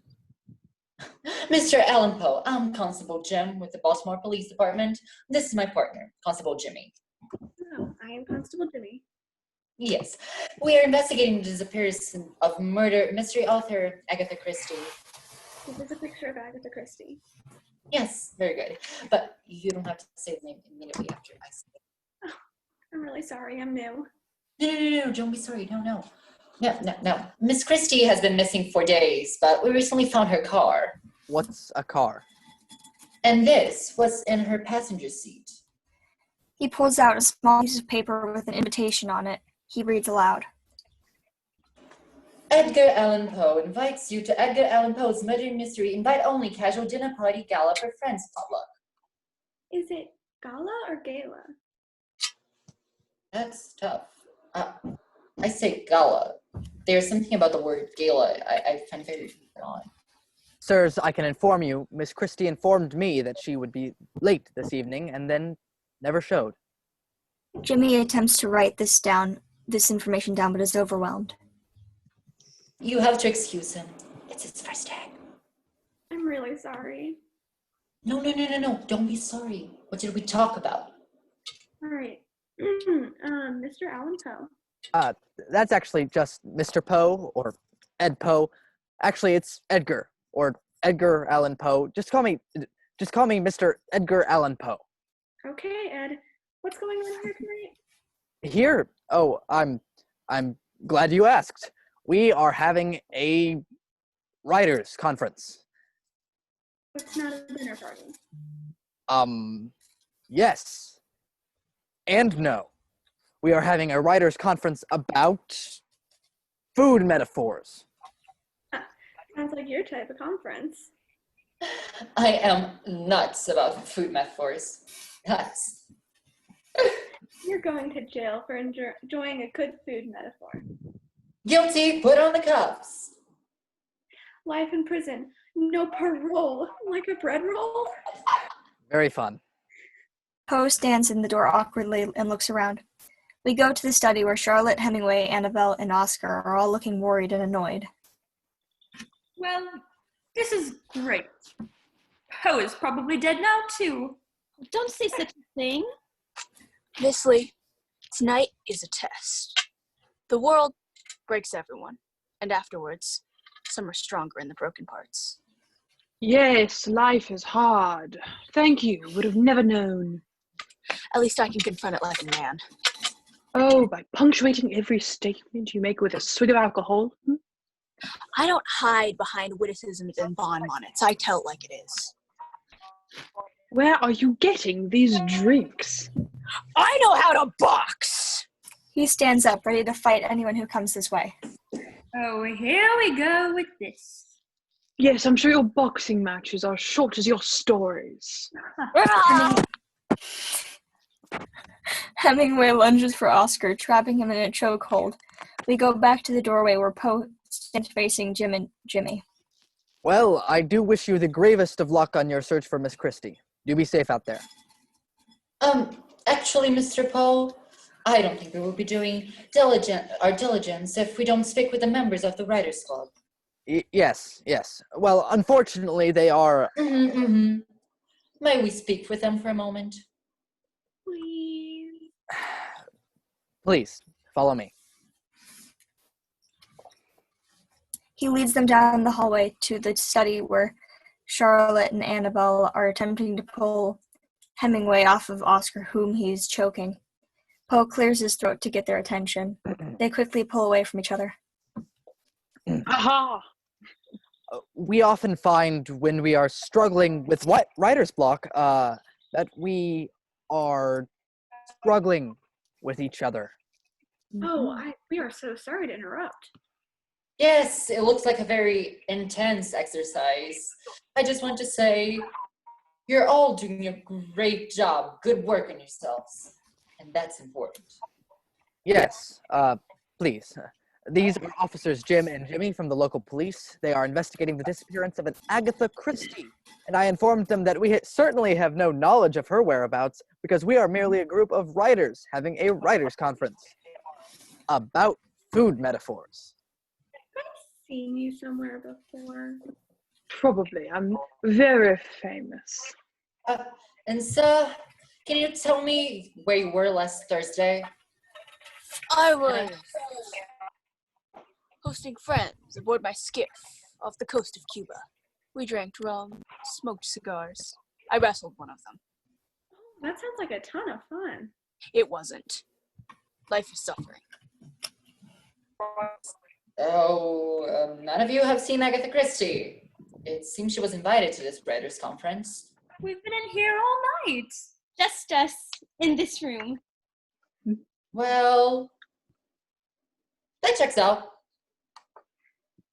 Sorry again. No trouble. Good night. Poe leads Jim and Jimmy out of the study, mouthing, "Come on," irritably at the four writers. Well, that was thrillingly close. A little hot-blooded excitement can be good for you sometimes. Speaking of which, where was our invite to your bird party? Perhaps next time, Chuck. Miss Lee, care to join us on our next foray on the Havana? We'll drink rum as the sun rises and the habanera as it sets. You can dance. Madame, I am an expert in the art of the contradanza. He spins Annabelle, making her dizzy. Oh. Well, this I have to see. Oscar laughs as Hemingway dances with Annabelle. We go back to the doorway where, once again, Poe is facing Jim and Jimmy. Well, I do hope with all sincerity that you find Miss Christie fully alive and unstabbed somewhere. Thanks for everything, Ed. Okay. Poe begins Actually, to... there's one more question I did want to ask. By all means. Back in the study, Hemingway is attempting to teach the others his funky moves. Legs together. No more crossing. What are we, Argentina? Come on. Poe enters with Jim and Jimmy. He sighs. Often with food and metaphors, are we hungry for food or for each other? I'm just so impressed with your dedication to your craft. Yes, we don't mean to interrupt. I just wanted to get an idea of the times that everyone got here. Oh, well, I arrived a little bit past 6. Never be too available, you know? 6:15, fashionably late. Time is a construct inherently tying us all to death. Undo every shackle, unseat every pressure, and time will be there still, inexorably laughing at us until the bitter end. I was here at 6:25. I was the last one here. 6:45? Just myself and no one else. I live here. I've been here all day. Look, if we're being honest, I don't recall leaving the house in the last month. In the last month. But that time, month. Well, that'll do it, folks. Don't mind us. Good evening. So kind. Poe leads Jim and Jimmy out of the room, glaring at the other writers. Never be too available. Might as well etch that into your tombstone. Before you start harping up on my lack of vulnerability, know that I learned that from an enclave of Basque monks I camped with in the fortress of the Pyrenees. Liar. So then you are available? To the right owner. Those fellas let the isolation get to them, I think. Had a strange way of invigorating the mind in order to increase brain activity. They often meditated upside down. Did it work? Did it make them... Well... Edgar is trying to close the door, clearly frustrated while the officers continue to talk, not allowing him to say goodbye and fully close the door. And yes, once a month we meet to write and dance. Well, not me. I don't like dancing. Thank you so much for everything, Ed. Please let us know if anything comes up whatsoever. Actually, there was one other thing that I wanted to ask. For crying out loud! Poe and the officers come back into the room where Oscar and Charlotte are hanging out of the chairs upside down.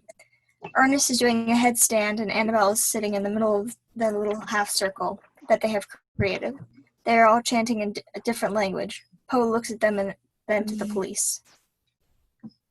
I don't even know. All right, the fighting and dancing, I get. But upside down meditation? Well, I don't see what that has to do with writing food metaphors. We're gonna need some honest answers here. You, come here, I've got some questions for you. Oh, I can't get out of this chair.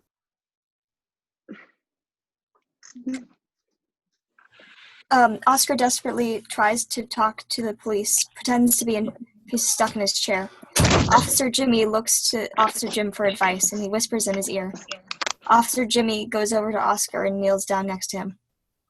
Okay, stay there, I'll come to you. Where were you at the Vivian Nightingale Memorial Ball last year? Oh boy, sounds like a place I would be. Do you know an Eddie Dantes? Who now? Eddie Dantes, that's where I remember you from. You two were at the party last year.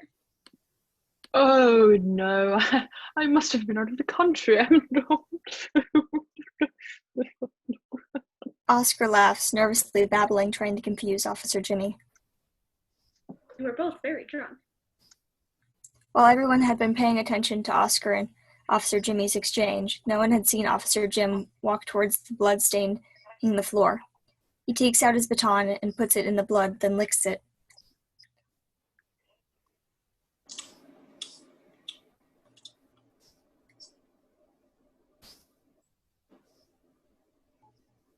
What is this? Well, The jig is up. This is a Malbec? Yes. Constable Jim is known around the office as a bit of a wine snob. Why don't you offer your guests some of your delicious wine? What a fabulous idea, Miss Bronte. Edgar, I'll help you. Well, if it's all the same, I did want to take a look around. Do you mind if we join you? Sure. Let's just leave this room. Come on, please. Annabelle and Poe lead Jim and Jimmy out of the room. Back in the attic, we see HG fixing up his contraption. Lenore watches. This should do it. All right. I want you to have the honor. Now, when I turn on the tordongulator, the camera's infrared circulation should be triggered. And what you see on there will appear on here. Is it just one filter? Yes. I actually don't know, actually. Say, you can walk through walls, yes? Uh-huh. Would you mind taking that up to the weather vane on the roof? Oh, yeah. Oh, crumpet. While HG goes off to find a missing piece, Lenore leaves the attic. We go to the kitchen where Poe and Annabelle are showing Jim and Jimmy around. They nearly pass by Emily Dickinson's dead body, but narrowly avoid it. And this is where the food metaphors are really over there. They are over there.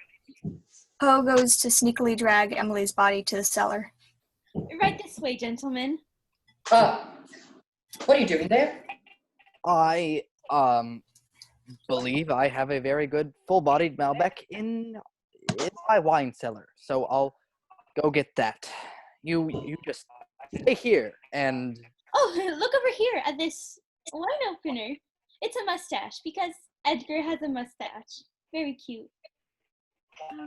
Are we allowed to drink on the job? He's new. Very funny, though. I enjoy him. Poe returns to the kitchen empty-handed. Oh, I couldn't find it. I guess that Hemingway chap must have drank it all in our last conference. He's a drunk. Oh, that's a shame. Not really, he's terrible. Sounds like my dad.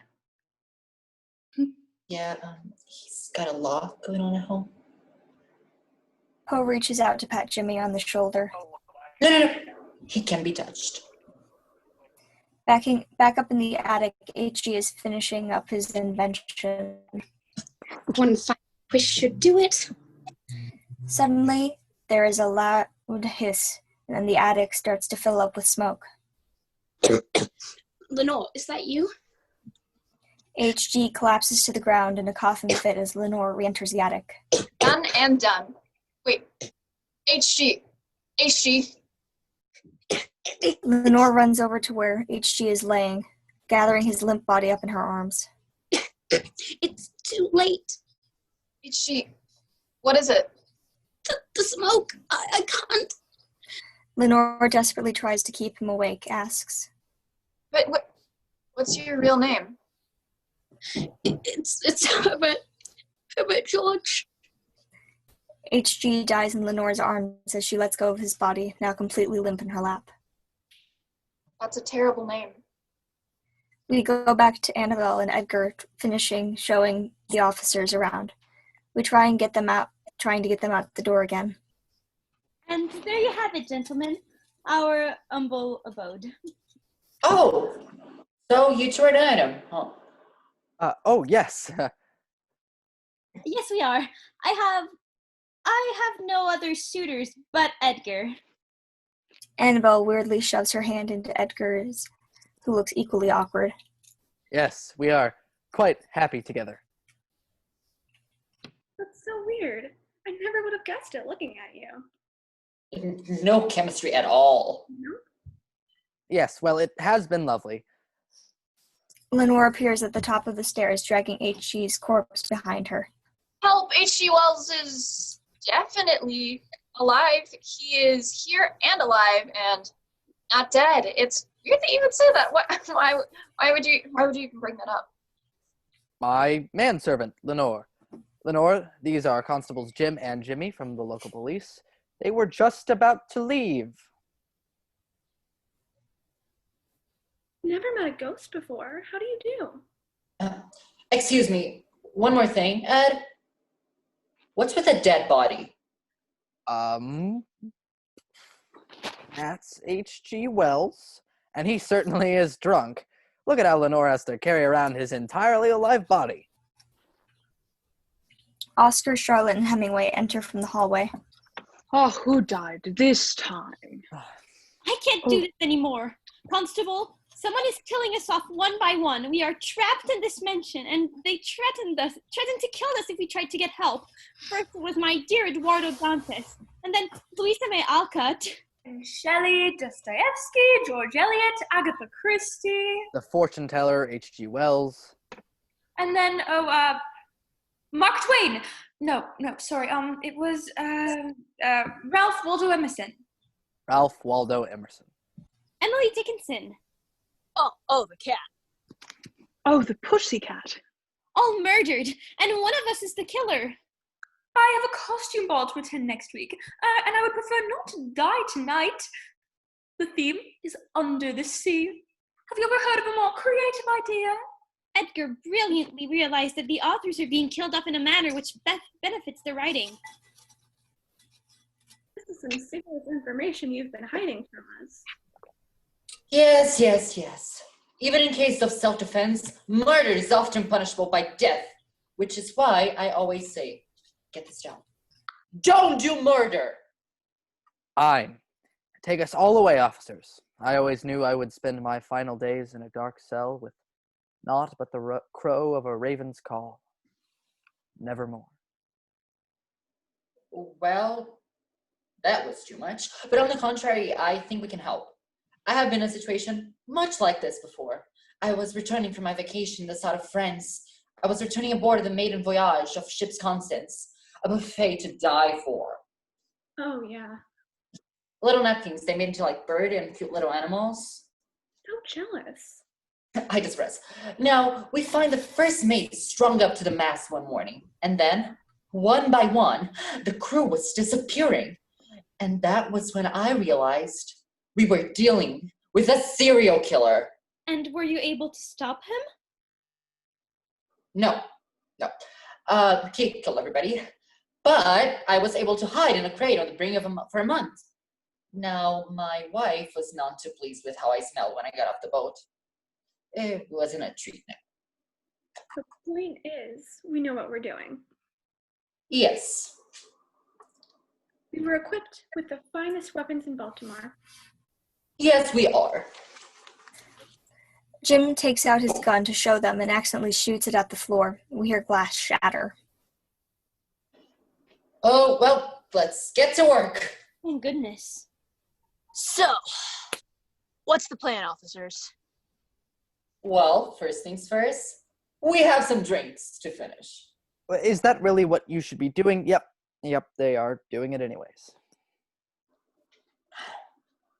Now we're ready to get to work.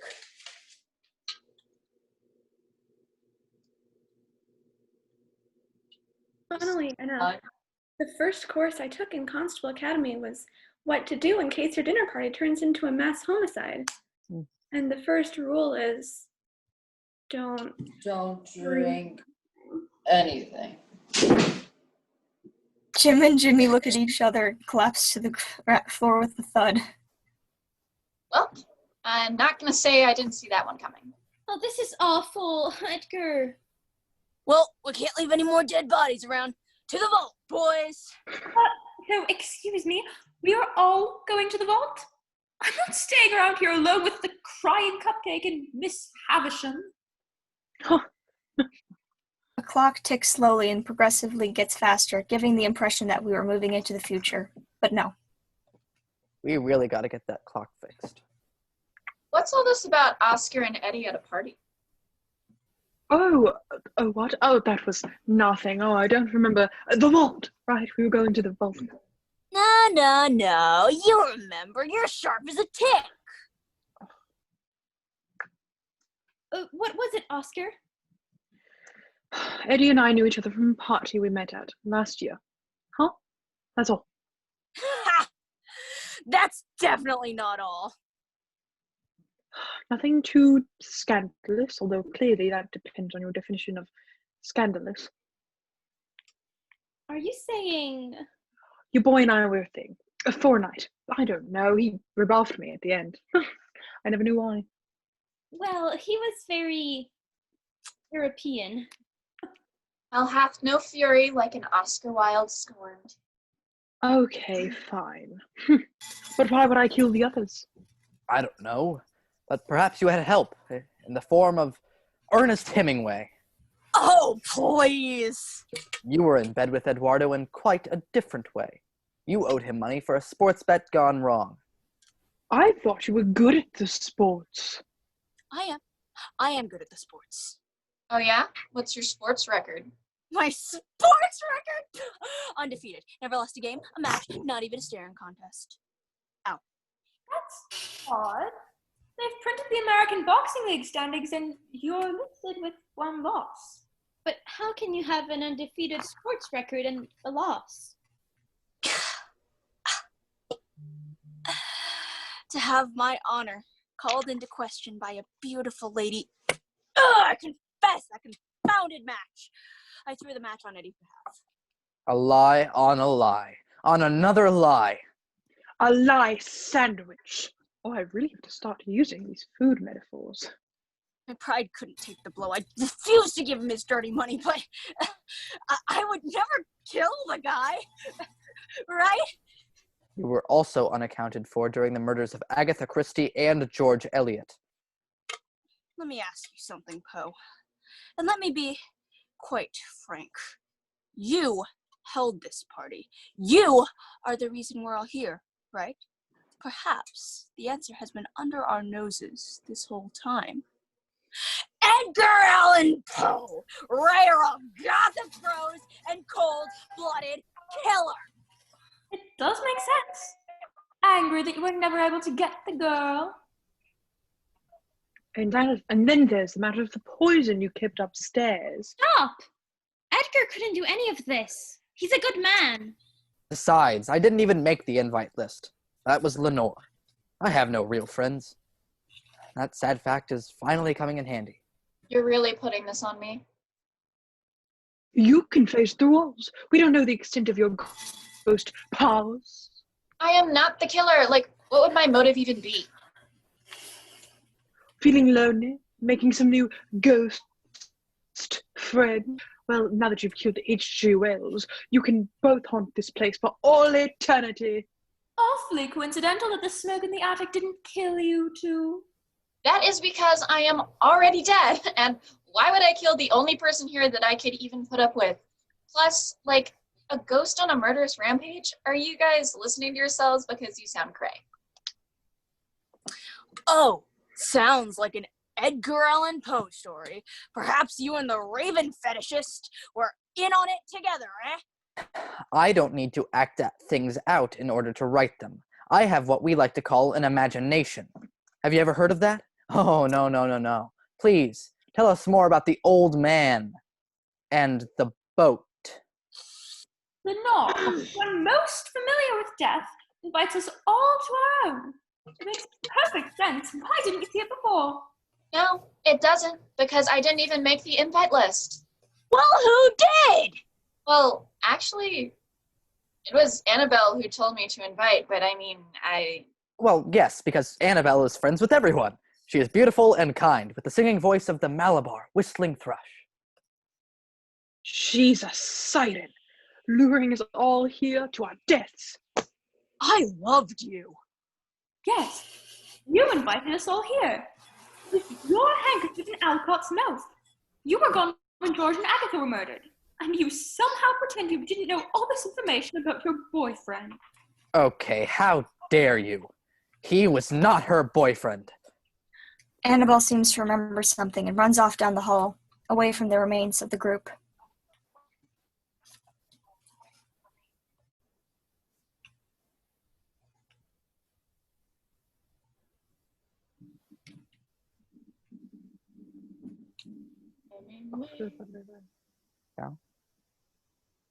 Cow. Cut her off? What do you mean, cut off her head? No. Is that with cutting heads? I'll go this way. We are no longer looking at the group. We see Wells's invention where Annabelle runs into the screen, confronting a cloaked figure. She seems to be yelling at this mysterious person, who reaches for her neck and chokes her. The mysterious person stops and runs away as Poe runs up to them. Annabelle. Poe scoops Annabelle up into his arms, cradling her as she coughs and chokes. Annabelle, keep your eyes open. It's going to be okay. Here, Who did this? it was always you. Annabelle reaches up with her hand, stroking Edgar's face before going limp and dying. We cut to a flashback.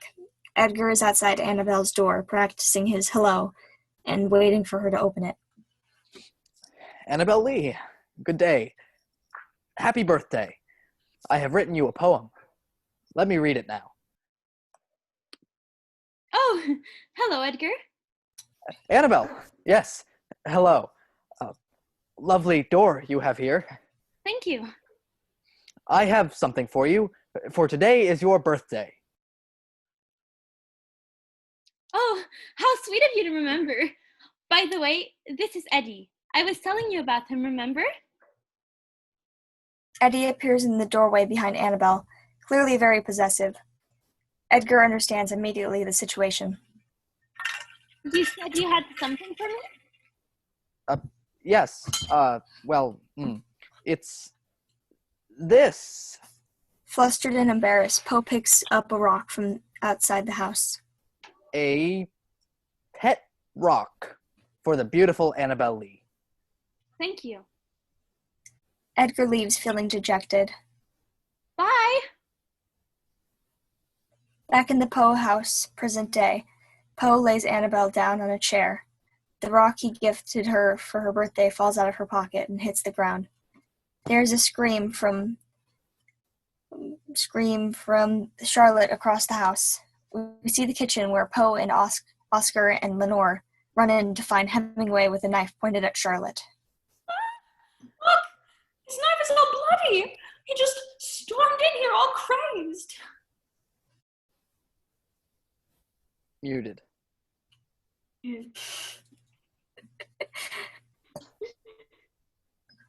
No it isn't. I dropped it in the damn soup. No respect. Annabelle is dead. It was Hemingway. He was about to attack me before you came in. You lunatic. What, are you just trying to kill off people who write in purple prose? As much as I think brevity is the strongest asset of composition, I would never murder anyone. Competition is the fire that fuels the author within, right? Aha! So you admit we're competitors. Annabelle wasn't a writer. I had no reason to kill the woman. The obvious killer is the one who invited us to this godforsaken mansion in the boondocks. Edgar Allan Poe. Confess or be damned. Whoa. You do not understand how much my roomie loved that ginger. You can walk the walls. I see no other explanation here. You straight up murdered these biddies with your magic beams. You were jealous of the life that Annabelle had, and you want her and all her friends to be dead. Way harsh, Wild. Now that the shock of Hemingway lunging at me with a soup-stained knife has subsided, Grow up. I still think it was Annabelle. What? She's the one who invited us all here. The poor girl couldn't handle what she'd done. What, with all the murdering in cold blood?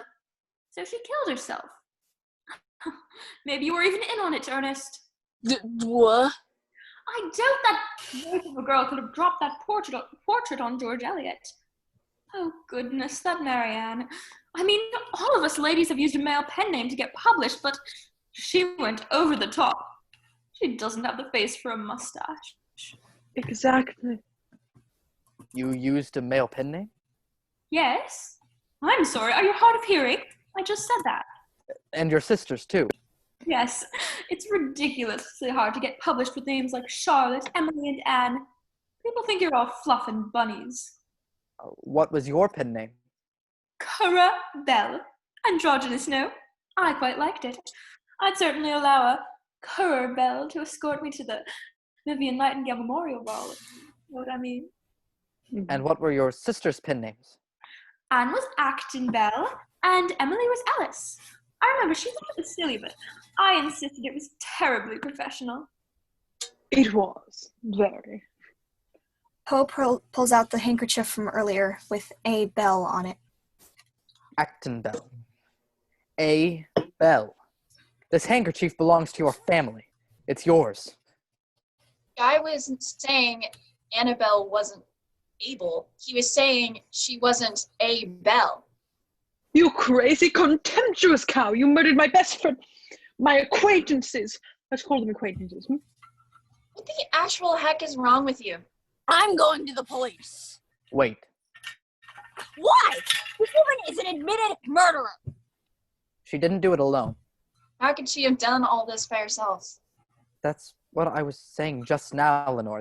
This is a time for listening, okay? All right, well, I'm just trying to. I always have the idea, and then you piggyback. This is just like the time with the cleaning lady. No, don't tell me it's just like the time.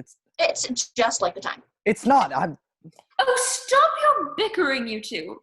You're just as pathetic as the characters you create. But I do thank you for helping me fulfill my dream of creating the perfect Gothic novel in real life. Oh, ew. Is that why you're doing this? To create some literary fantasy you can fulfill? Oh, no. I did it for family. Gentlemen. Everyone spins around to see Anne Bronte, holding a giant knife in her hands, which she is threatening them with. Ghosts, let me introduce myself. I'm Anne Bronte. So sorry I'm late for dinner. Some of you may remember me from such novels as The Tent of Wildfell Hall, or from killing some of your friends tonight.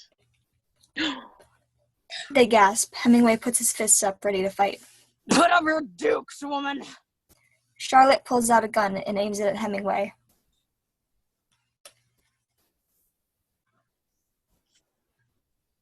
You have a gun?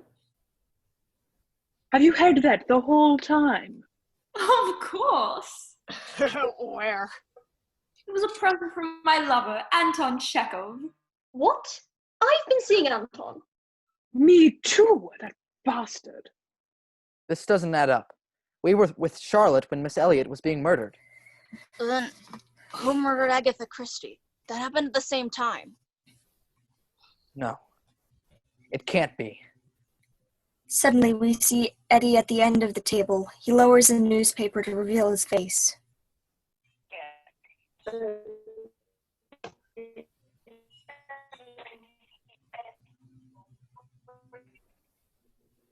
Edgar claps slowly for an uncomfortable amount of time.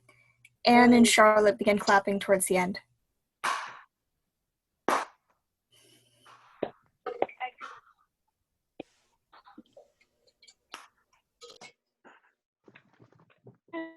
Congratulations, Mr. Fife. You figured it out. You murdered Annabelle Lee. You're mad. You fancy me mad? Madmen know think. But you should have seen me.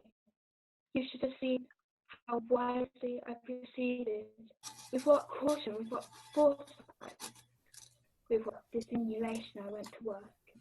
Get to the point. Ah, Mr. Hemingway, you do so value brevity. A truth may endure longer than your fictions. Fine. Early this evening, you had the honor of meeting my brother. Dostoevsky? No.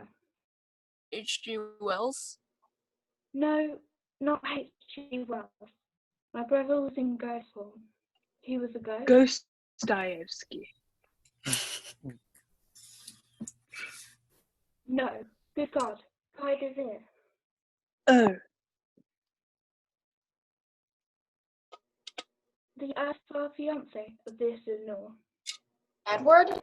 Guy's brother? You were always away. Guy missed you so much. Indeed, I, Eduardo Dantes, am in actuality Edward de Vere VI. By the time I arrived home, Lenore had fallen ill and died. So consumed with grief that was my brother that he ended his life. My hatred for Lenore was matched only by my hatred for one other, Crescente, the psychic who brought Lenore back into ethereal form, but could not do the same for my brother. You killed her? I did. I was quite happy when Mr. Boss pushed her for her presence. Oh, poor Lenore. It looked like you two were getting along quite well. Are you just trying to kill people that I care about? Because you are overestimating how much I care about people. Oh no, my dear. I had far greater aspirations for tonight. Perhaps you've heard of my great-grandfather, Edward de Vere, Earl of Oxford? You mean that Elizabethan hack, right? Some people believe he had a hand in writing Shakespeare. Oh, that he was Shakespeare. Shakespeare was alive in fear. So every other writer. We're not thieves. You're delusional.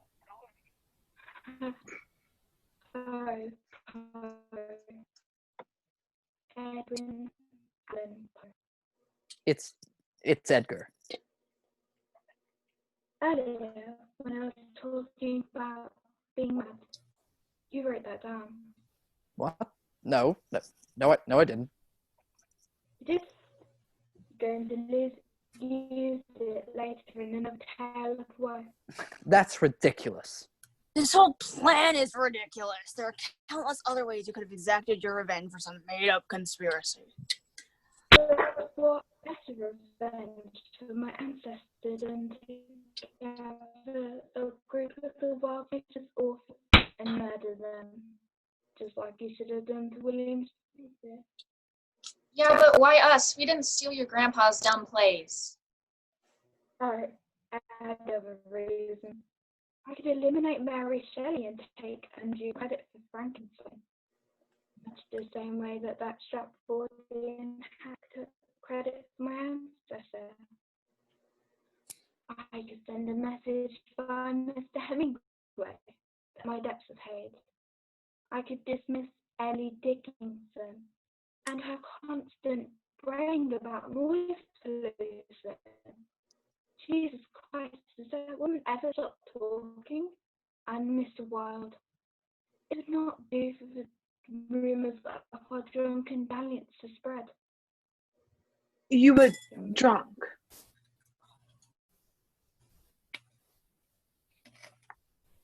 Quite.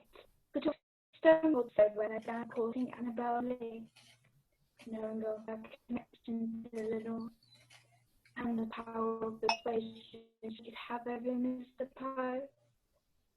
I manipulated her into bringing all these sisters here, but I knew I'd need help. How'd you broads get involved? I haven't pissed in 5 days. Quite a simple story, really. Some time ago, our brother Bradwell became involved with a married woman. Somehow that two-bit hussy Jane Austen found out about it. Flashback scene to the Bronte sisters sitting with Jane Austen outside.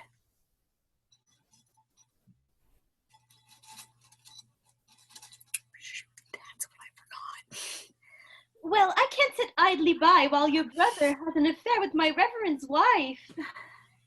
Goody two-shoes, Jane Austen. You just can't leave well enough alone. I'll have to tell the reverend. Our family will be shamed forever. I must, but I wanted to give your brother a chance to confess first. Oh, and you're both invited to my debut party for Northanger Abbey. That will be fun. Suddenly, Anne picks up a potted plant and hits Jane over the head with it. Jane falls and dies. Oh, Anne, what have you done? It is a truth, universally acknowledged, that snitches get stitches. Eddie approaches them, slightly confused but also intrigued. So, I'm Edward Dantes from the bank. I was here to deliver this notice of foreclosure, but it seems you have bigger problems. The flashback ends and we are back in the kitchen looking at Charlotte, Eddie, and Anne. We murdered Jane Austen with great pride and extreme prejudice. And Eddie promised not to foreclose on the Bronte house and help cover up the murder if we helped execute his plan tonight. I'm not particularly keen on killing people, but my house is such a lovely wraparound porch, and also I don't want to go to jail. And Joey should avoid my idea. After killing Ernest and Oscar here, the three of us will be on our way. And surely, you will believe that Edgar Allan Poe did not commit these sinister crimes himself. No one would believe that. Yes, this house is Murdersville, population U. I believed it was Poe the whole time, even as the real killer lays out his plan. Part of me still does. Will be especially incriminating when we find all the vials of poison and planted in your room. Sorry, I got some blood on those. I cut myself while delivering a syringe of poison to Miss Alcott.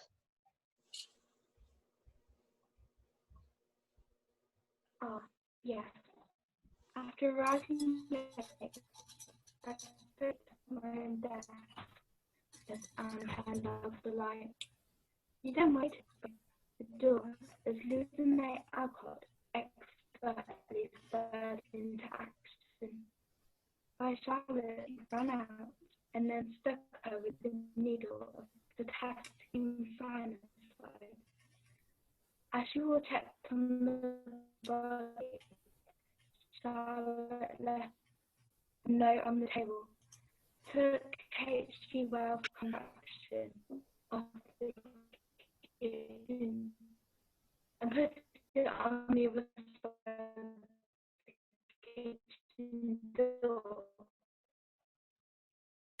Once again, one Charlotte ever so I was able my Mary ran to the door. With that great successful to the right elevator. It was I wrote to the door and left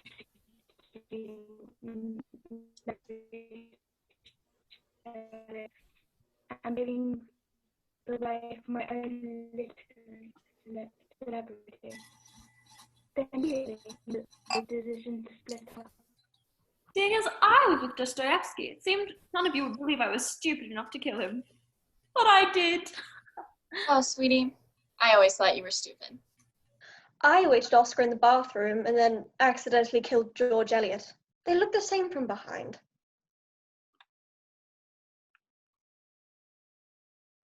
We have the same trainer. We do a lot of squats.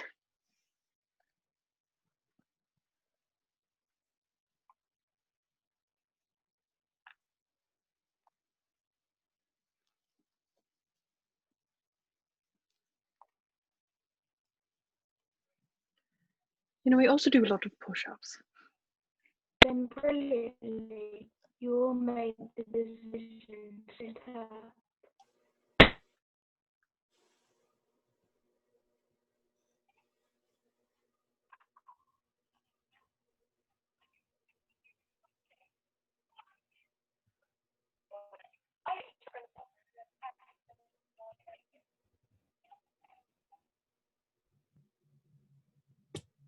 Then that damned psychic arrived. I was worried one of those ghosts might give up on the whole thing. What a time I had trying to disrupt that nonsense. Would figure out this flimsy case immediately. So I met her at the door and she was 10 times nice.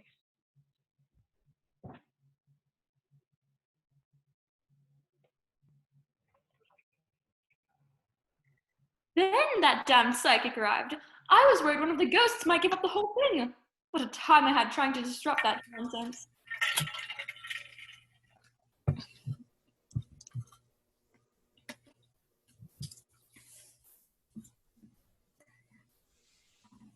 I knew she would figure out this flimsy caper immediately. So I met her at the door when she arrived 10 times the night.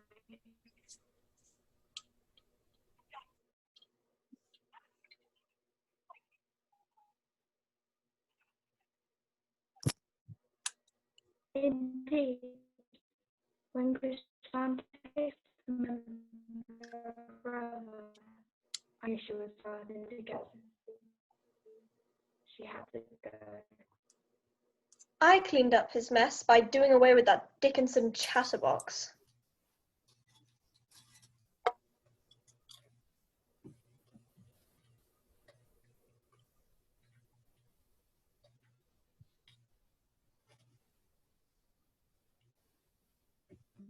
Indeed, when Christian summoned my brother, I knew she was starting to get suspicious. She had to go.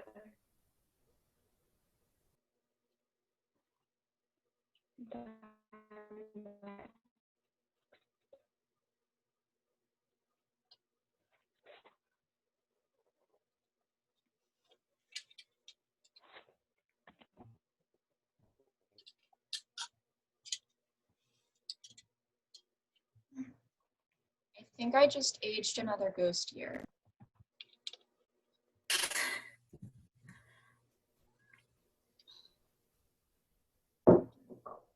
Well, this is fun.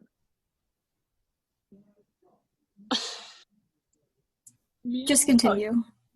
Oh, you got any more booze?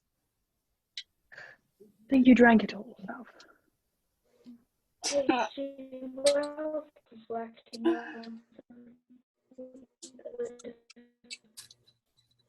important in the act.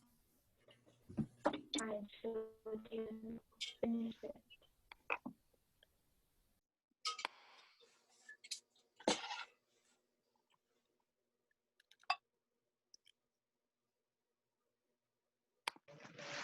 We hadn't counted on the police showing up. The police. Oh, but what about the police? He would not finish it.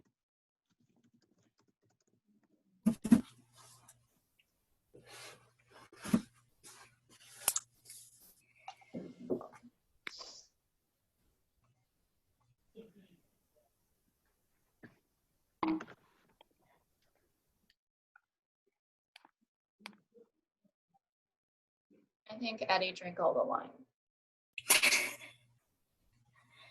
Who? does that? Yeah. Hold on. Luckily, ghosts can't get drunk, so.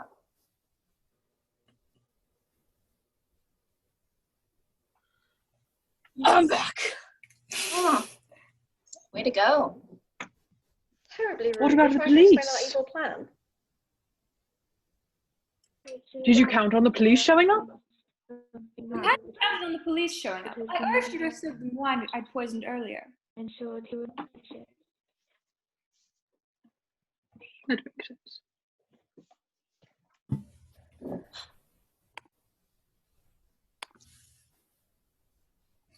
Poe lunges at Eddie, furious. Charlotte gasps and drops her gun. Charlotte? Sorry, I've never used a gun before. You killed a man with an axe. Fine. Anne picks up the gun. Lenore begins choking Charlotte, and Anne runs to fight Oscar, accidentally handing him the gun. He shoots a light on the ceiling. We go to the study where Eddie and Hemingway are getting ready to fight. Poe enters the room, and Hemingway pushes him off in front of himself. Eddie punches Edgar in the nose. Back in the kitchen, Charlotte grabs a knife and stabs Lenore. Lenore gasps and falls to the ground. Charlotte laughs as Anne fights Oscar until he has fallen onto the ground.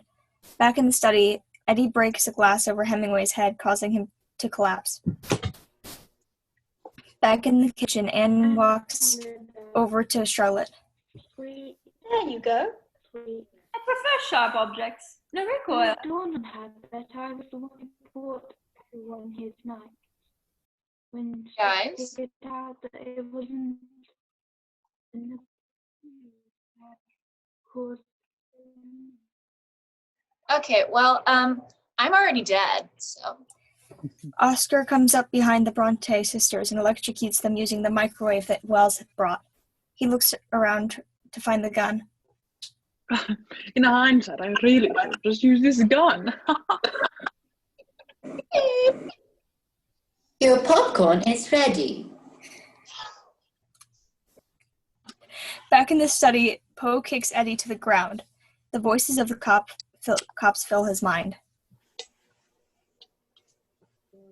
Even in case of self-defense, murder is often punishable by death. Like a bread roll. Don't do murder! Anne and Charlotte get dragged away by the police.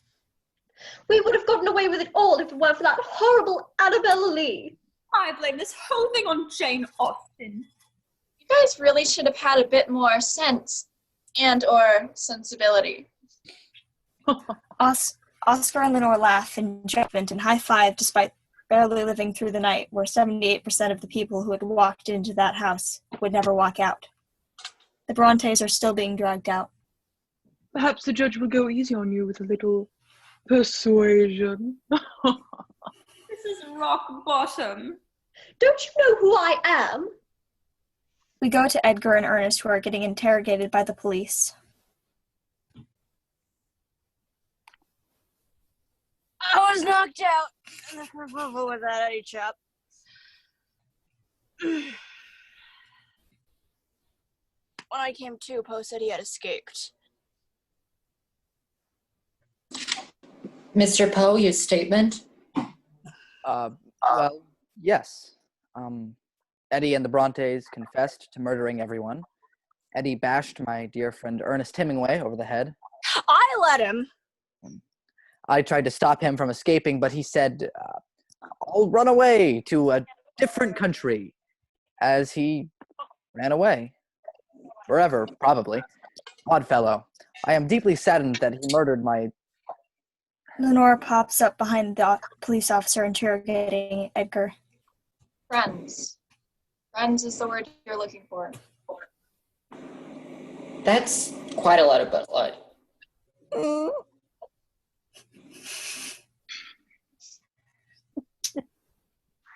Edgar makes a squealing noise and tries to cover up the noise in order to not throw any suspicion. It could be anyone's. Any one of my many friends. There is the sound of a heartbeat under the floorboards where he had stashed the body. It gets louder and louder as we get closer to the floorboards, as everything turns to black. Hey, we did it! Yeah, we did it! That was a lot of fun. Thank you for improvising alongside me. I really appreciate it. Yes, Jordan. Yeah, we'd be like that. No, I love improvising, and that I know, right? the perfect opportunity. I'm sorry, I messed up. I lost where we were because like I was talking and other people were talking and it was like the lag and I'm sorry. It's Yeah. okay, I get it. I was mean, definitely there. I was just lucky I never had to say a It line was after. worse but- watching a drunk Ernest just hobble around for a little bit. Okay, For the record, I really appreciate notice any that. lag. What are you guys talking about? Lag? you don't. What? I didn't notice it. I didn't notice it. Where? This was I fast hardly know her. paced. During the entire confrontation, I just was like drinking every single thing I had on me over here. I was running my hand through my hair. I was like kind of going like this, just trying to be Oscar, you know. I was dead. But it was so fun. Hi. All I had to do was just make the judgiest bitch face the whole time, and I was here for it. For both your He characters. was like, "So, are there any more wine?" And I was like, "Yes, I can improvise."